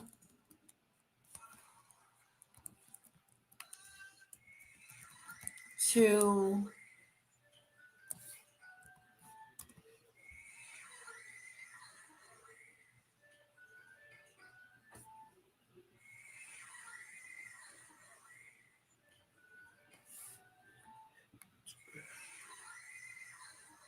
Okay, Kris Jenner finally getting married to her longtime boyfriend. Okay, so they're not married.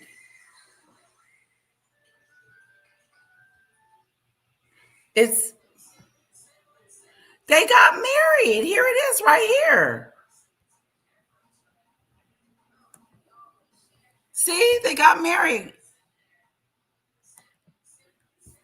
At least.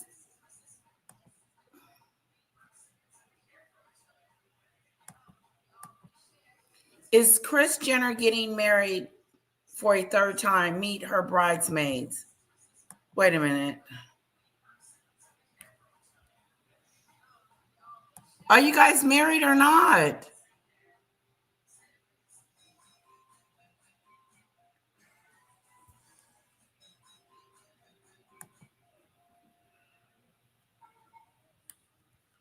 Okay, I don't know if they're married or not. They may not be. So they may not be. Let's go back to the story. But before we go, I want to thank Maureen. Thank you, Maureen, so much.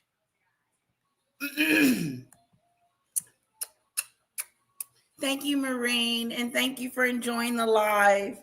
I really appreciate it. Thank you so much for my super chat, super sticker. Let's put some fans in the chat for Maureen, for me, and some hearts. Thank you, Maureen. Thank you, Maureen. Thank you, Maureen. Thank you, Maureen. I don't know if they're married. I can't definitively say they're married or not. Welcome back, Polo.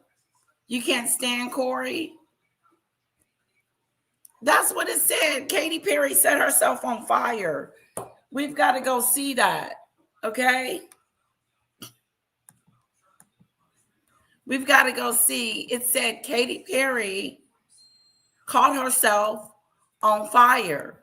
Writes he is their handler, and there's a rumor that he also works for the CIA, and Kanye was always against him.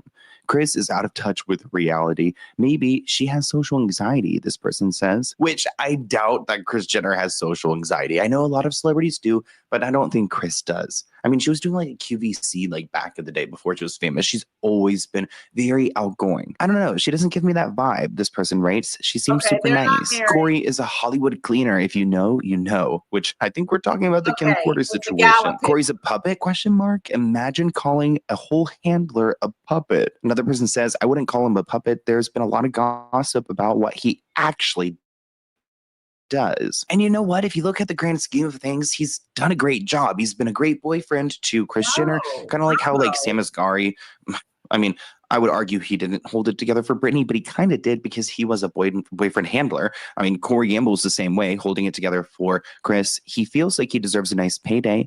He reasons that he deserves it after being Kris's protector, business partner, assistant, confidant, and lover. Whew. Yeah, extra pay for that. I used to say to Corey all the time when I first started dating him, like, why do you want to date somebody older than you? Thank you, Divine. I didn't get the age gap. And then he taught me that They're age not is just a married. number. Big number, but it's a number. I'm going to try this little goodie. You can bite first and let me know how it tastes. Listen, I can't explain someone's chemistry or why people fall in love, but it's been an amazing almost 10 years. And we have a great time. Age is just a number. I mean, this person writes, it's called money, dear. She should have been asking him why he was at the scene of Kim Porter's death. That's my first question. He actually has me blocked on Instagram. Probably because I keep asking that question. Corey living his best life, and I don't blame him. I wonder why he was in Kim Porter's house when she was murdered. Oh my gosh. I mean, if we're not going to let it go, I guess we just need to sit down with Corey. And anytime he wants to come on, he's more than welcome. Lately, Kim and Kris have been in a legal battle with Ray J because he's trying to put the story out there, what really happened with the SEX tape, and Kris and Kim aren't having any of it. Ray J claims back in 2007 that he sat in a room with Kris and Kim, as well as executives from a company called Vivid, to go and do this business deal for the tape. Kim and Ray J were paid $400,000 each for 3 separate tapes. Kris Jenner stated in her declaration, her legal filing, as a mother, the notion that I orchestrated or produced the SEX tapes involving my daughter or were involved in any way of the creation or distribution of the tapes is not entirely untrue, but deeply offensive. So she's denying everything. She says, I was absolutely heartbroken, crushed, and devastated as a mother to see my daughter in this situation where her most intimate and private moments were exposed to the world. That's the PR answer. And Kim's declaration, she said that she spent money to combat Ray J's lies, including going to therapy and working with communications, legal, and strategic advisors. Quote, his plan that I had a plan with my mother and others to release a tape, defraud the public, and file a fake lawsuit against the PORN company that released it to create buzz is a lie. Ray J fired back by saying that they completely lied about everything. It looks like he told TMZ that Kim and Kris are out of their effing minds. The fact of the matter is, if you lie like that under oath, don't you go to jail? Don't you get fined? He asks. Ray J's mother, Sonia Norwood, actually got involved, and she decided to call out Kris. So she's defending her son. And I mean, Ray J has provided the documentation before of the signed agreement. So I believe Ray J. What is- Chris and Kim oh, are there lying it under oath here. And his mom wrote, and Chris, the momager, you say you did not orchestrate the commercial release of the tape, then who did? She continued, I support Ray J in his journey to bringing the truth forward. I've witnessed this journey for many years, and however long it takes, whether it becomes a long journey or a difficult battle, we will stay on that path until the voices that have distorted the truth are publicly revealed. She added, and if that journey must continue all the way to the doorstep of God's judgment, then so be it. She's ready to take it to the Lord. Kris Jenner just filed her first ever defamation lawsuit. And you guys know all the smack people talk about the Kardashians, the fact that this is the first time they've ever actually filed, and it's against Ray J. The tape was a storyline on the first season of the Kardashians on Hulu, where Saint accidentally found a Roblox ad that was claiming there was new footage or a new tape, which led Kim Kardashian to have an obvious breakdown because Ray J's team was claiming there was more footage. And the reason I'm bringing this part up is because this whole lawsuit started because Ray J was saying that the Kardashians were going to be investigated and tried for a RICO case, and said what they did was way worse than P. Diddy, which Kris Jenner responded to that comment saying that that is a horrific lie to even accuse Kim and Kris of doing something like that. Kim has already stated that she's had to have enough tough conversations with her children about the lies that Ray J has been spreading, and is now worried that because of the lies, doesn't want this to affect her becoming an attorney, because the California bar does investigate and do a thorough background check before someone can become an attorney. Ray J countersued their defamation lawsuit because he says that Kim and Kris broke the, I don't even know, settlement they made to not bring up the tape. But Ray J's the one that brought up the tape and why it was talked about on the show. We remember Kanye West coming in to save the day and get the laptop from Ray J. And Ray J has been trolling Kim for years, literally writing a song back in 2013. I hit it first with a pixelated picture of Kim. Now let's switch gears and talk about what's going on with Euphoria. This show has taken forever to come out, and there's been so much drama. Now the artist Labyrinth, who makes music exclusively for Euphoria, says that he's done. He's quitting. Not only do Labyrinth's song make up the majority of Euphoria's soundtrack, but he also appeared in the series at one point. So he was always on good, like, standing with them. Honestly, the show made him a big star, but I feel like he's been waiting around for so long for this next season. He's probably exhausted waiting for this show to come out because his music career has been stunted. Y'all, Euphoria is just not beating allegations, are they? Because now we have more controversies surrounding the show, with Labyrinth taking to his Instagram page to say, I'm done with this industry. Fuck Columbia, double fuck Euphoria. I'm out. Thank you and good night. Now, I don't know what happened because we don't have any additional details, but I'm going to go ahead and assume that it was a mess with this show, because I'm sorry if you read that Hollywood Reporter article, there's been a lot of mess surrounding the show. Stuff that I didn't even know until I read the article. So I would highly encourage you to check it out, or check out my podcast where I go in depth talking about it. I just know they did not fumble Labyrinth on this project. Without Labyrinth, the show would not have been what it is. And I think we can all agree on that. From the musical number at the end of season 1 to Rue in the church singing, Dear Lord, I'm tired. Like, I'm just sorry. Y'all better fix this with Labyrinth. That's all I'm saying, because what? I just know this is the last season, because there's just no way. Like, this whole thing is just not good. And that post that Labyrinth made went super viral. This person writes that Storm Reed is not returning. Barbie Fiera is leaving. 2 main actors passing away. This show is not surviving. Just cancel it. The man that she wanted, and then went around and trash talked Zendaya behind her back, allegedly. LSC is not cute, honey. Now I want to talk about Katy Perry. I posted a video of her catching herself on fire. Did you guys see this? She literally caught herself on fire for a music video. I mean, all we wanted was good music, maybe a Teenage Dream Part 2, but we're getting this kind of stuff. Go. What the hell?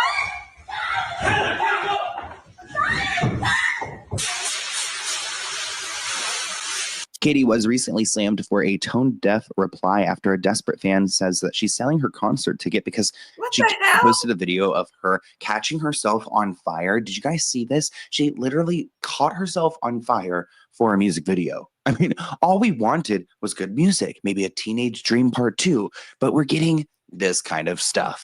Go.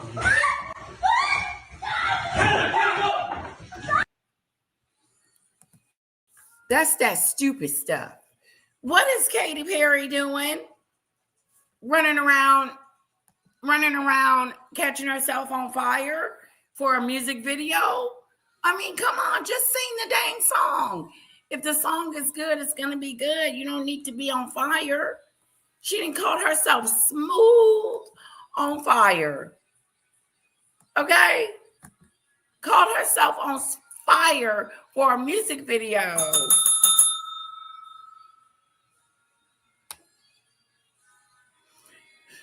Catching herself on fire for a music video. Just sing the song. Like, it's not that serious that you gotta have burns on your body. I can't believe it. Why not just get a stunt double? Why not just get like a mannequin? Why catch yourself on fire? What if something had went real wrong?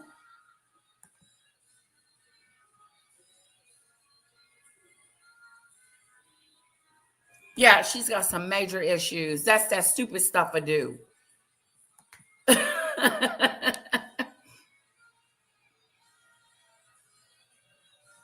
Yeah, just write a song. You ain't got to kill yourself in the process. You ain't got to jump off a building and swing from the pole and stuff like that. Just keep it normal. Keep it safe. That's that stupid stuff.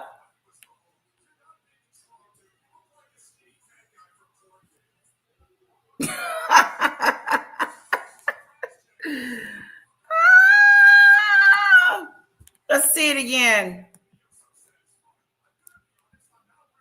Let's see it again, guys. That's that stupid stuff.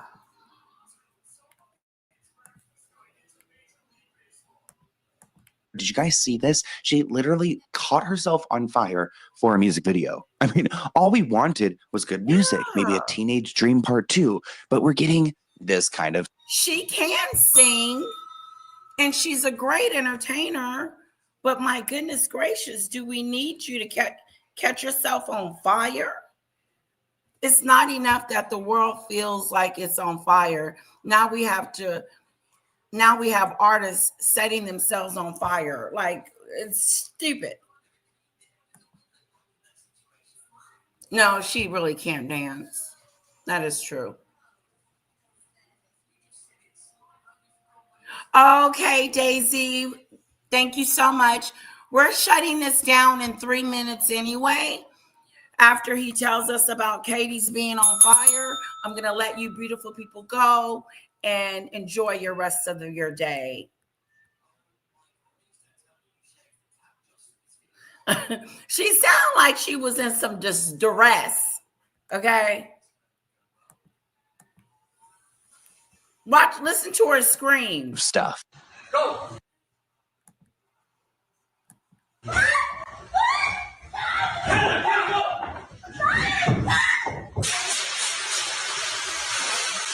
Katie was recently slammed for a tone-deaf reply after a desperate fan says that she's selling her concert ticket because she can't afford to live. This is real. This person wrote on X, "I so badly don't want to be here anymore. I'm not cut out for this world. Like, I cannot afford to live at this rate. And I'm so close to selling my Katie ticket," which is so sad. It sounds like this person's going through a mental health crisis. Wow. Katy Perry responded by saying, "But I'm looking forward to seeing you," which is just completely like not even paying attention to the fact that this person's clearly struggling. She said that she doesn't even want to be here anymore.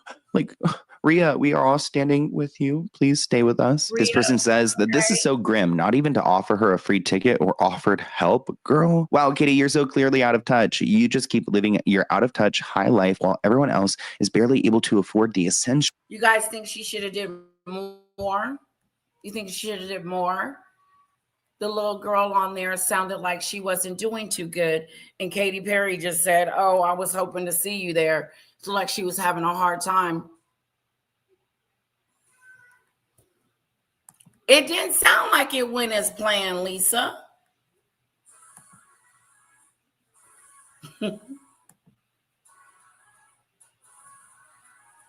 Right. That stupid stuff, catching herself on fire. Yeah, me too. Me too, Marine. I remember busting out in flames. I think I feel one coming on.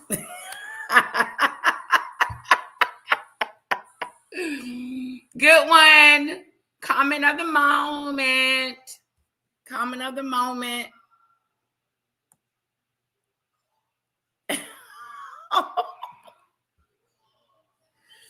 Good night. Good night, Demon Dictator. Good night. Good night, sweetheart.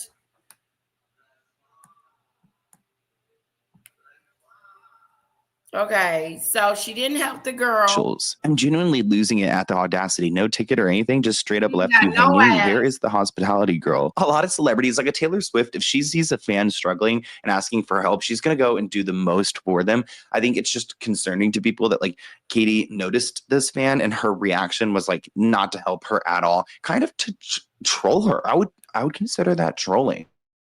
Rhea, the original tweeter, actually responded on X, writing, honestly, I didn't expect to wake up and find Katie saw my tweet. How? I don't know, but I'm grateful and I hope it helps others too. Katy Perry needs to get it together. Just like less fire. Menopause is hell. It's hell. I had to get some medication. Okay. I had to get some medication for my flashes because I was on fire. I had to sit down. I was just sweating from within. Like you're sweating from within. Like your whole neck, everything is just hot. Everything's just hot, tingly hot, like a tingle hot. And you feel like you're burning up inside. And ain't shit you can do about it, but just probably take off some of your clothes, go get in a cold shower, or call the doctor like I did. I said, red alert, red alert, red alert. There's something going on with my body. I'm in heat. Help.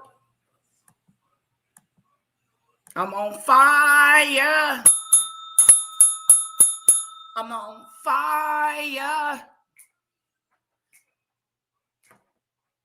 Yeah, that would be a good commercial.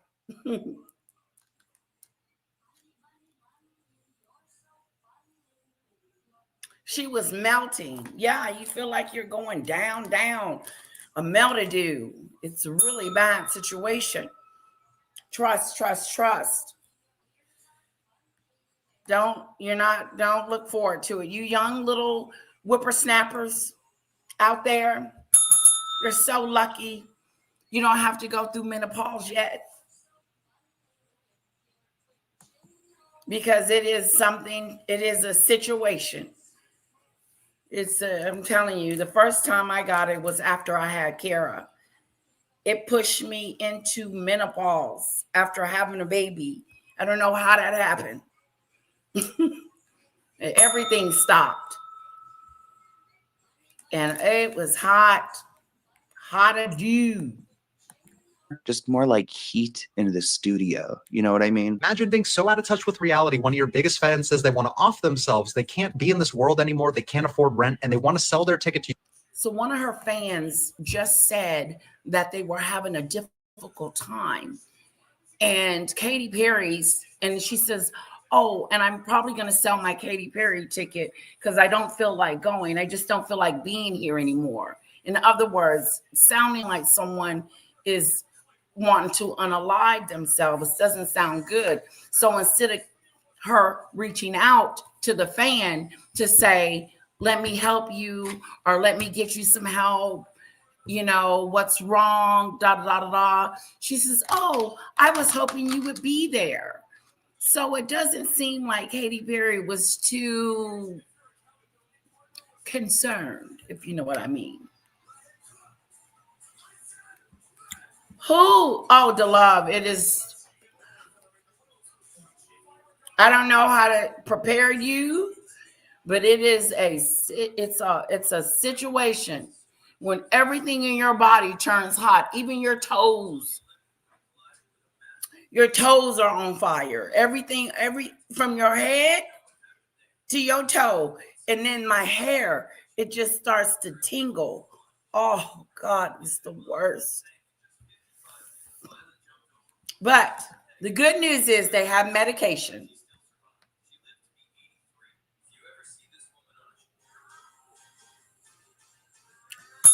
If you wasn't going to help the girl, you was better off not saying anything at all. Just leave it. Oh, I was wondering where you went, Debbie, because I was going to play that Zendaya part because I thought you were interested in it. But yeah, I don't know if you were interested in that part, but I thought you were. I was going to play it. There is no way to sugarcoat it. It's a horrible time for a woman.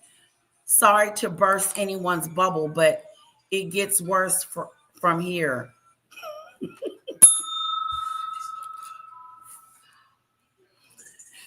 Get you some medication.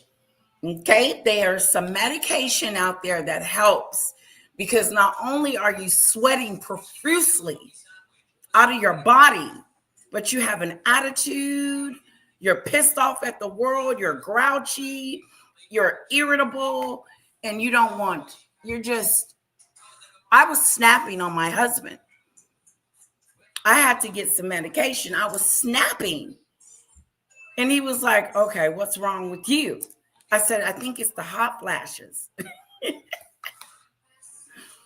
And so I said, just bear with me until I can get it together. Just bear with me, honey.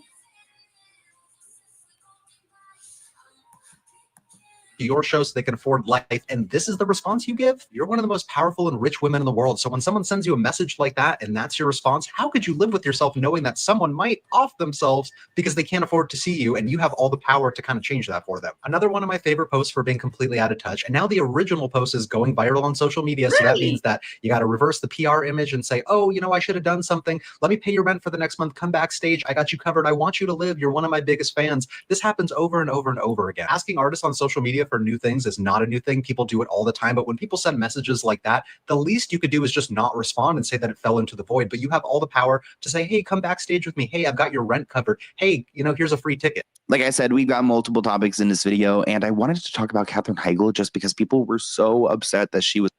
Okay, let me show you something that, Kamari, are you still here?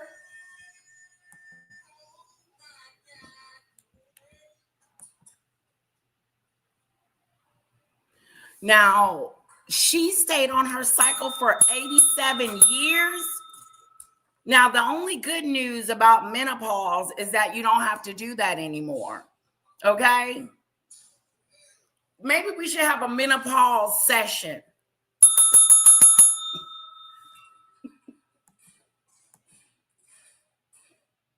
Okay, good. Thank you. Kamori, are you still here? Just being honest, none told me what would happen. My mom passed when I was 21 and I had 4 brothers.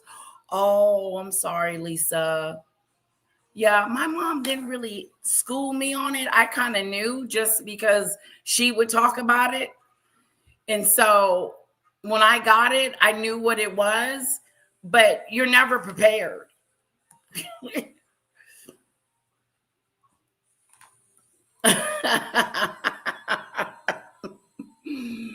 You know, men do go through something. Don't they go through like a midlife crisis, or don't they go through something? She was trying to be a smart. Oh.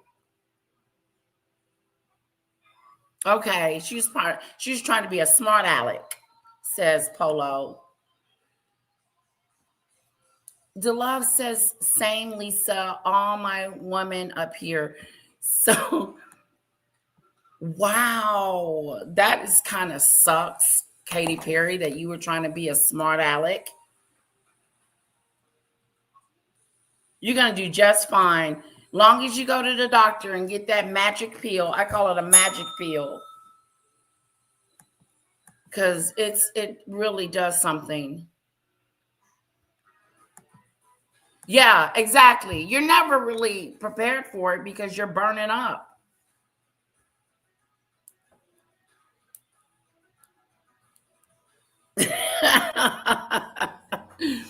It was freezing outside. I had 3 layers of clothes. I started undressing while checking. Okay, Kamori, I'm finna play your skit. Undressing while checking out in the department store. The clerk asked me if I knew I was undressing. I told her I was having a summer moment. Do you know you're getting to coming out your clothes? I did that once. My husband said, what are you doing? I said, I'm hot. Oh, okay. Lisa said they don't go through anything. Here it is right here. Here we go. Harry and Meghan know that they have been rumbled. That is the only explanation behind their truly deranged statement, suggesting that Tom Bower, one of Britain's most respected authors, someone who had a long career of revealing the truth about high-profile figures from Muhammad al-Fayed to Simon Cowell for years before he tackled Meghan Markle and Prince Harry, is somehow a conspiracy theorist for deciding to tell the truth about them. And my God, there are truth bombs in this new book, Tell us Betrayal, about it. the follow-up to Revenge, which backs up much of what I have been reporting about not only the strains in Prince Harry and Meghan Markle's relationship, but the completely dire state of their finances and their business. And rather than just ignore Tom Bower, or actually decide to put their money where their mouth is and sue the guy, Meghan and Harry instead ran to their favorite news outlets like GB News and People magazine to release the second in a truly bonkers statement. They said Mr. Bower's commentary has long crossed the line from criticism into fixation. This is someone who has publicly stated the monarchy, in fact, depends on actually obliterating the Sussexes from our state of life, language that speaks for itself. He has made a career out of constructing ever more elaborate theories about people he does not know and has never met. Those interested in facts will look elsewhere. Those seeking deranged conspiracy and melodrama know exactly where to find. You not suing Tom Bower tells us that what he wrote about you in the book is true. So you're just upset that he tells the truth. I can't wait to read the book. The book is going to be insatiable. It's going to be about this girl's relationship with Harry that has gone kabonkers, and their finances aren't financing anymore, and their brand ain't branding anymore, okay? And she's really losing. I forgot to show Lucky the video of Meghan twerking. Find him. The use of deranged is not an accident, because Meghan Markle's Uber fans call anybody who is, let's say, a royalist or a William and Kate fans. Sometimes they call them derangers. I'm not even quite sure how they came up with that term. And so it shows you as well as that Meghan is very tuned into her Uber fan base. She is very tuned into the Sussex squad and what they're doing to use that particular term. They're scared of Tom Bower. They're scared of what he's going to report because they know it's true. They know there's truth to it. If it's just deranged and crazy and fixation and whatever, then just ignore it. The truth will bear out. Generally, people will ignore what they seem as or deem as sort of on a crazy end of the spectrum. But that's not what Tom Bower is doing. Tom Bower is being a journalist here and reporting the facts. And the facts terrify Meghan Markle especially. She can't deal with them. She has to live in her delusional fantasy. Okay, he's got them. He has got them. That was good, Kamari. I like that. Thank you for posting that for us to know that she's come out with a statement against Tom Bower already. You done came out with a statement about Tom Bower, about the bookadoo that we're going to read and have fun with. Now, who said something about gumbo? Who said something about gumbo? Because I have it up. I'll read it.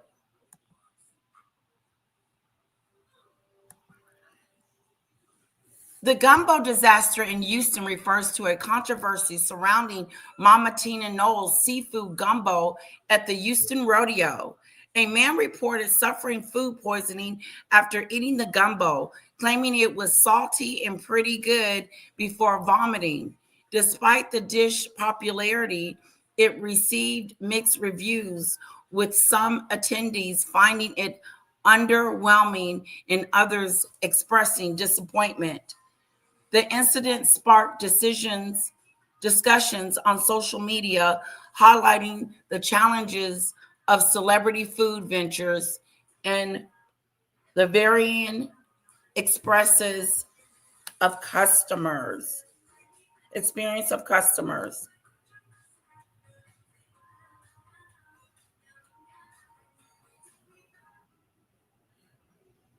Oh, snap-a-doodle. Here we go. Houston, you come to the Houston rodeo, you for sure need to stop by Mama Tina's Gumbo. She Houston, got a seafood we have a option problem. and a non-seafood option. So here we're just preparing. It's supposed to be a peanut butter color. That look like gravy, like a roast gravy. Like that roux is too, dog. You can't even see the gumbo. It's not the same consistency. You only get 3 shrimp, girl. For it to be $25 and it's in that little pint. Girl, in Louisiana, we could get a pint of gumbo for like $13.99, $12.99. And that's just the pint. $25 for some gumbo, girl. And you can't even see the gumbo. You got to stir it to see it, girl. I don't know. I'm going to the carnival today. I'm going to try the gumbo. I'm going to give y'all my honest opinion. I'm not biased. I'm going to tell y'all the truth. Y'all know how I get down. For the line to be that long and you just give them people a spoon and a pint of gumbo for $30, damn near plus tax. Girl, Tina, girl. At least give them people some water, some Kool-Aid, some juice, some Sprite, Coca-Cola, something. And of course, I know the rodeo be taxing the out of food, so that's probably why it's $25. But $25 for that little pint, I can't get over how small that little cup is. And a roux too, dog. All right. There's no line. There's no wait. Beef chicken sausage is $25, and then the chicken and only is your Martinez gumbo. We're gonna open it. Shoulder gumbo. Okay. Smells good. All right, let's see. It's a crab in here. It's supposed to be good crab. Okay. It's thick. It's nice.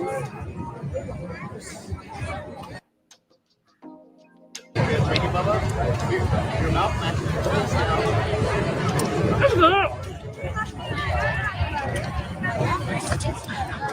It's good. The gumbo has a really good flavor. I don't care for the shredded chicken. I don't care for the shredded chicken, but I do like the flavor. Now, I'm not a thick roux person. I don't want my thick roux. I don't want my roux thick like gravy, and I'm not getting that from this. Okay, come on over.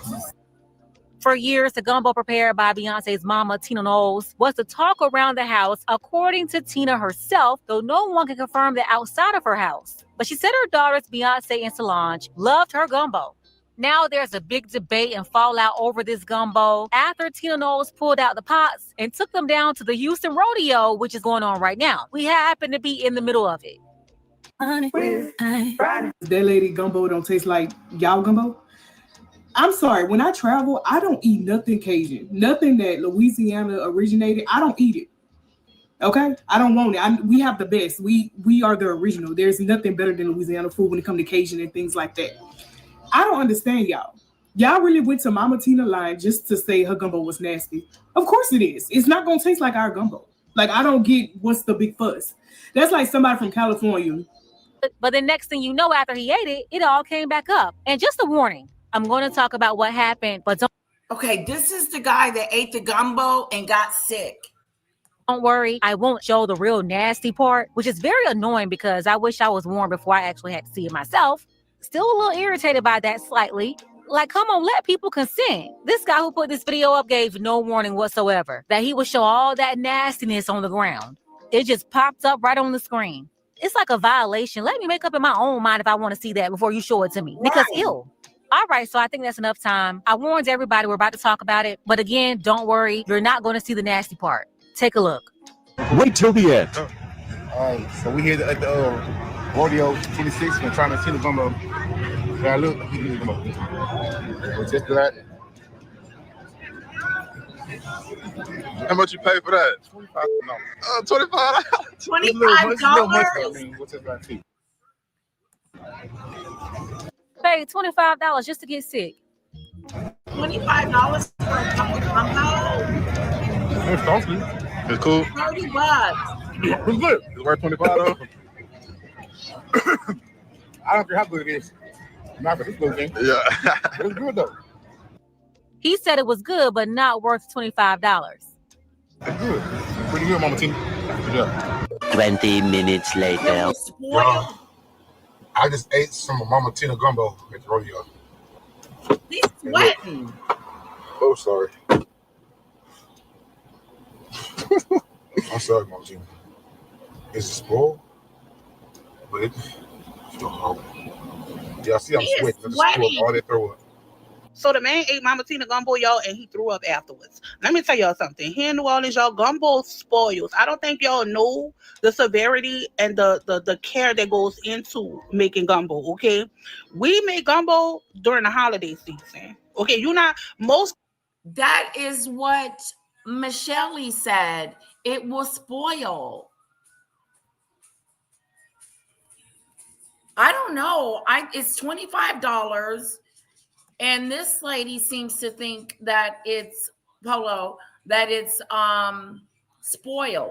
Most of us make gumbo. You might have 1% of people that don't, right? That make it year round or whatever. But for the most part, we try to make gumbo during the colder months. For one, your house is more than likely a lot cooler because once that gumbo is done, y'all, that roux will spur on you. That roux will spur up and you don't wasted a whole bunch of money on seafood, all of the ingredients that go in gumbo. So gumbo has to be stored properly. Now, I don't know if the Mama Tina gumbo was the cause of him throwing up, but that's what he said. Okay, he said that was the cause.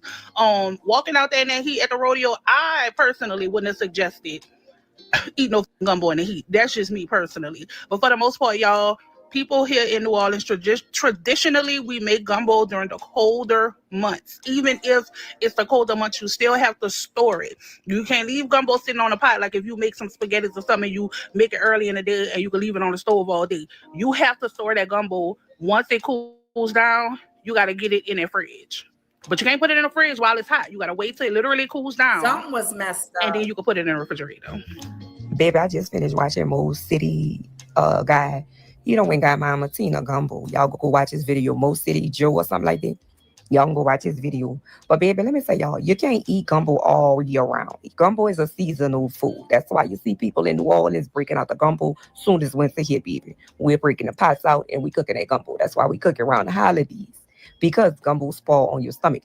At the end of him eating this gumbo, he upchucked it all. Because he done walked around that rodeo with that hot gumbo on his stomach in that heat. And it's spoiled. Baby, that roux is going to spoil on your stomach every time. If you make it in the summer in your house, baby, it's going to spoil on your stove. Gumbo don't hold during the summertime. You got to keep gumbo cold during the summertime. You got to keep your house at a certain temperature, my baby. You cannot eat gumbo and walk in the heat. That is one rule. And that's why the people, y'all be saying, why y'all don't make gumbo all year round? Why y'all don't always cook gumbo? We want gumbo. We want gumbo. Y'all go watch Mo City. It is nasty. He upchucked it all at the end. But guess what? This is an example. Do you know why I want y'all to see this video? Because it is an example why New Orleans people just don't be playing their food. It's like our culture, the way we do things is very, very calculated. We make things very calculated. Throughout the summertime, we make certain things. Throughout the winter time, we make certain things. Like our culture, y'all be playing with it.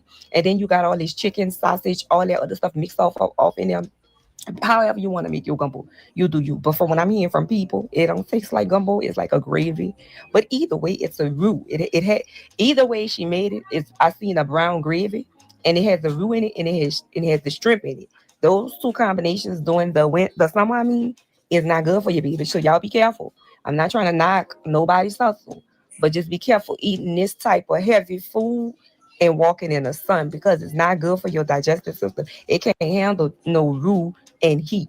Your body is gonna upchuck it every time. Like this is why we don't make gumbo.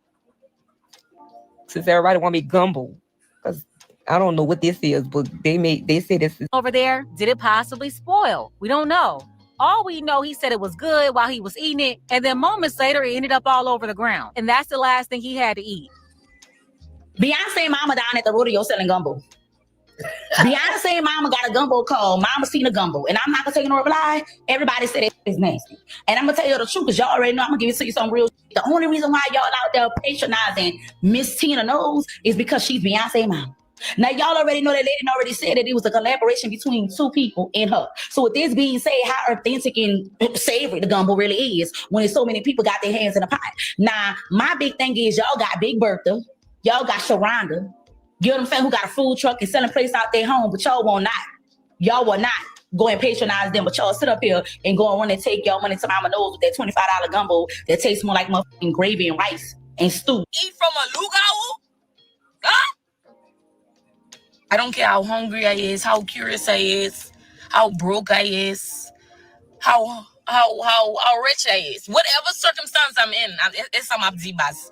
Whatever circumstance I am in life at that time, why would I go to a lugau and eat a gumbo? Don't you guys know that the way people get you the most, the way these witches and warlocks get you the most is through your food and your drink. They get you with and your clothes. They get you with your clothes. And y'all idolize Beyonce so much that y'all like, oh, that's our mama. I ate some gumbo from Beyonce mama. I had some gumbo by Beyonce mama. You don't know what. Yo, we're having it in a brick and mortar restaurant. What?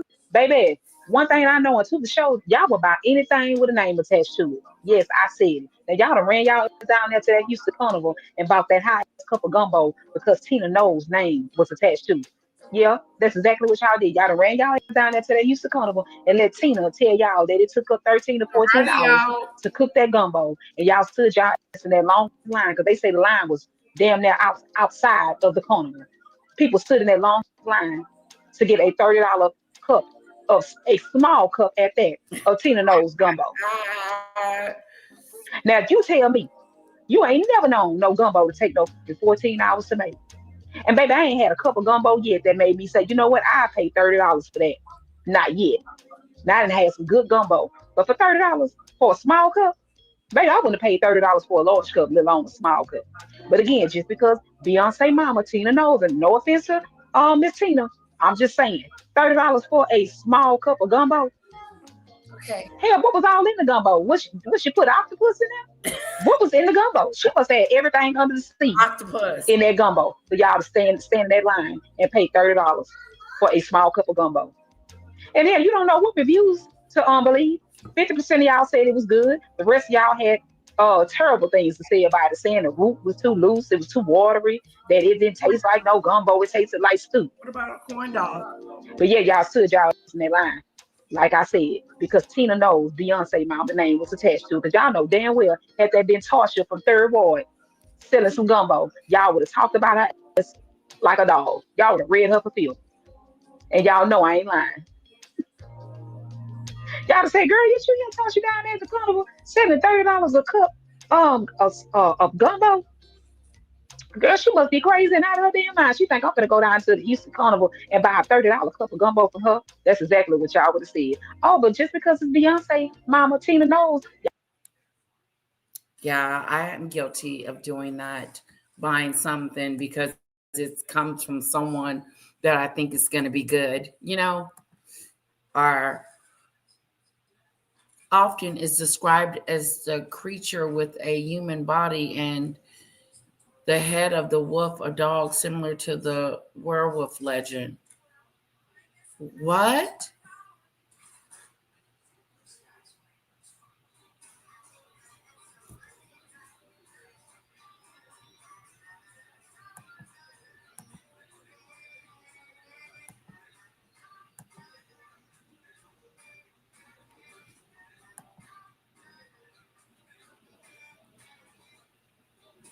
All right, lovely people, we're going to shut it down for today.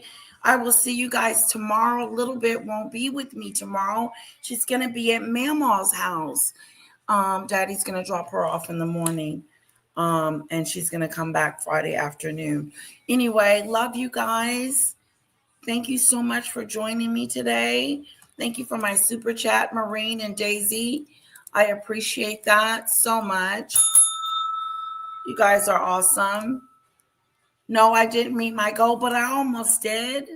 So maybe I'll come back later. Thank you guys. Mwah.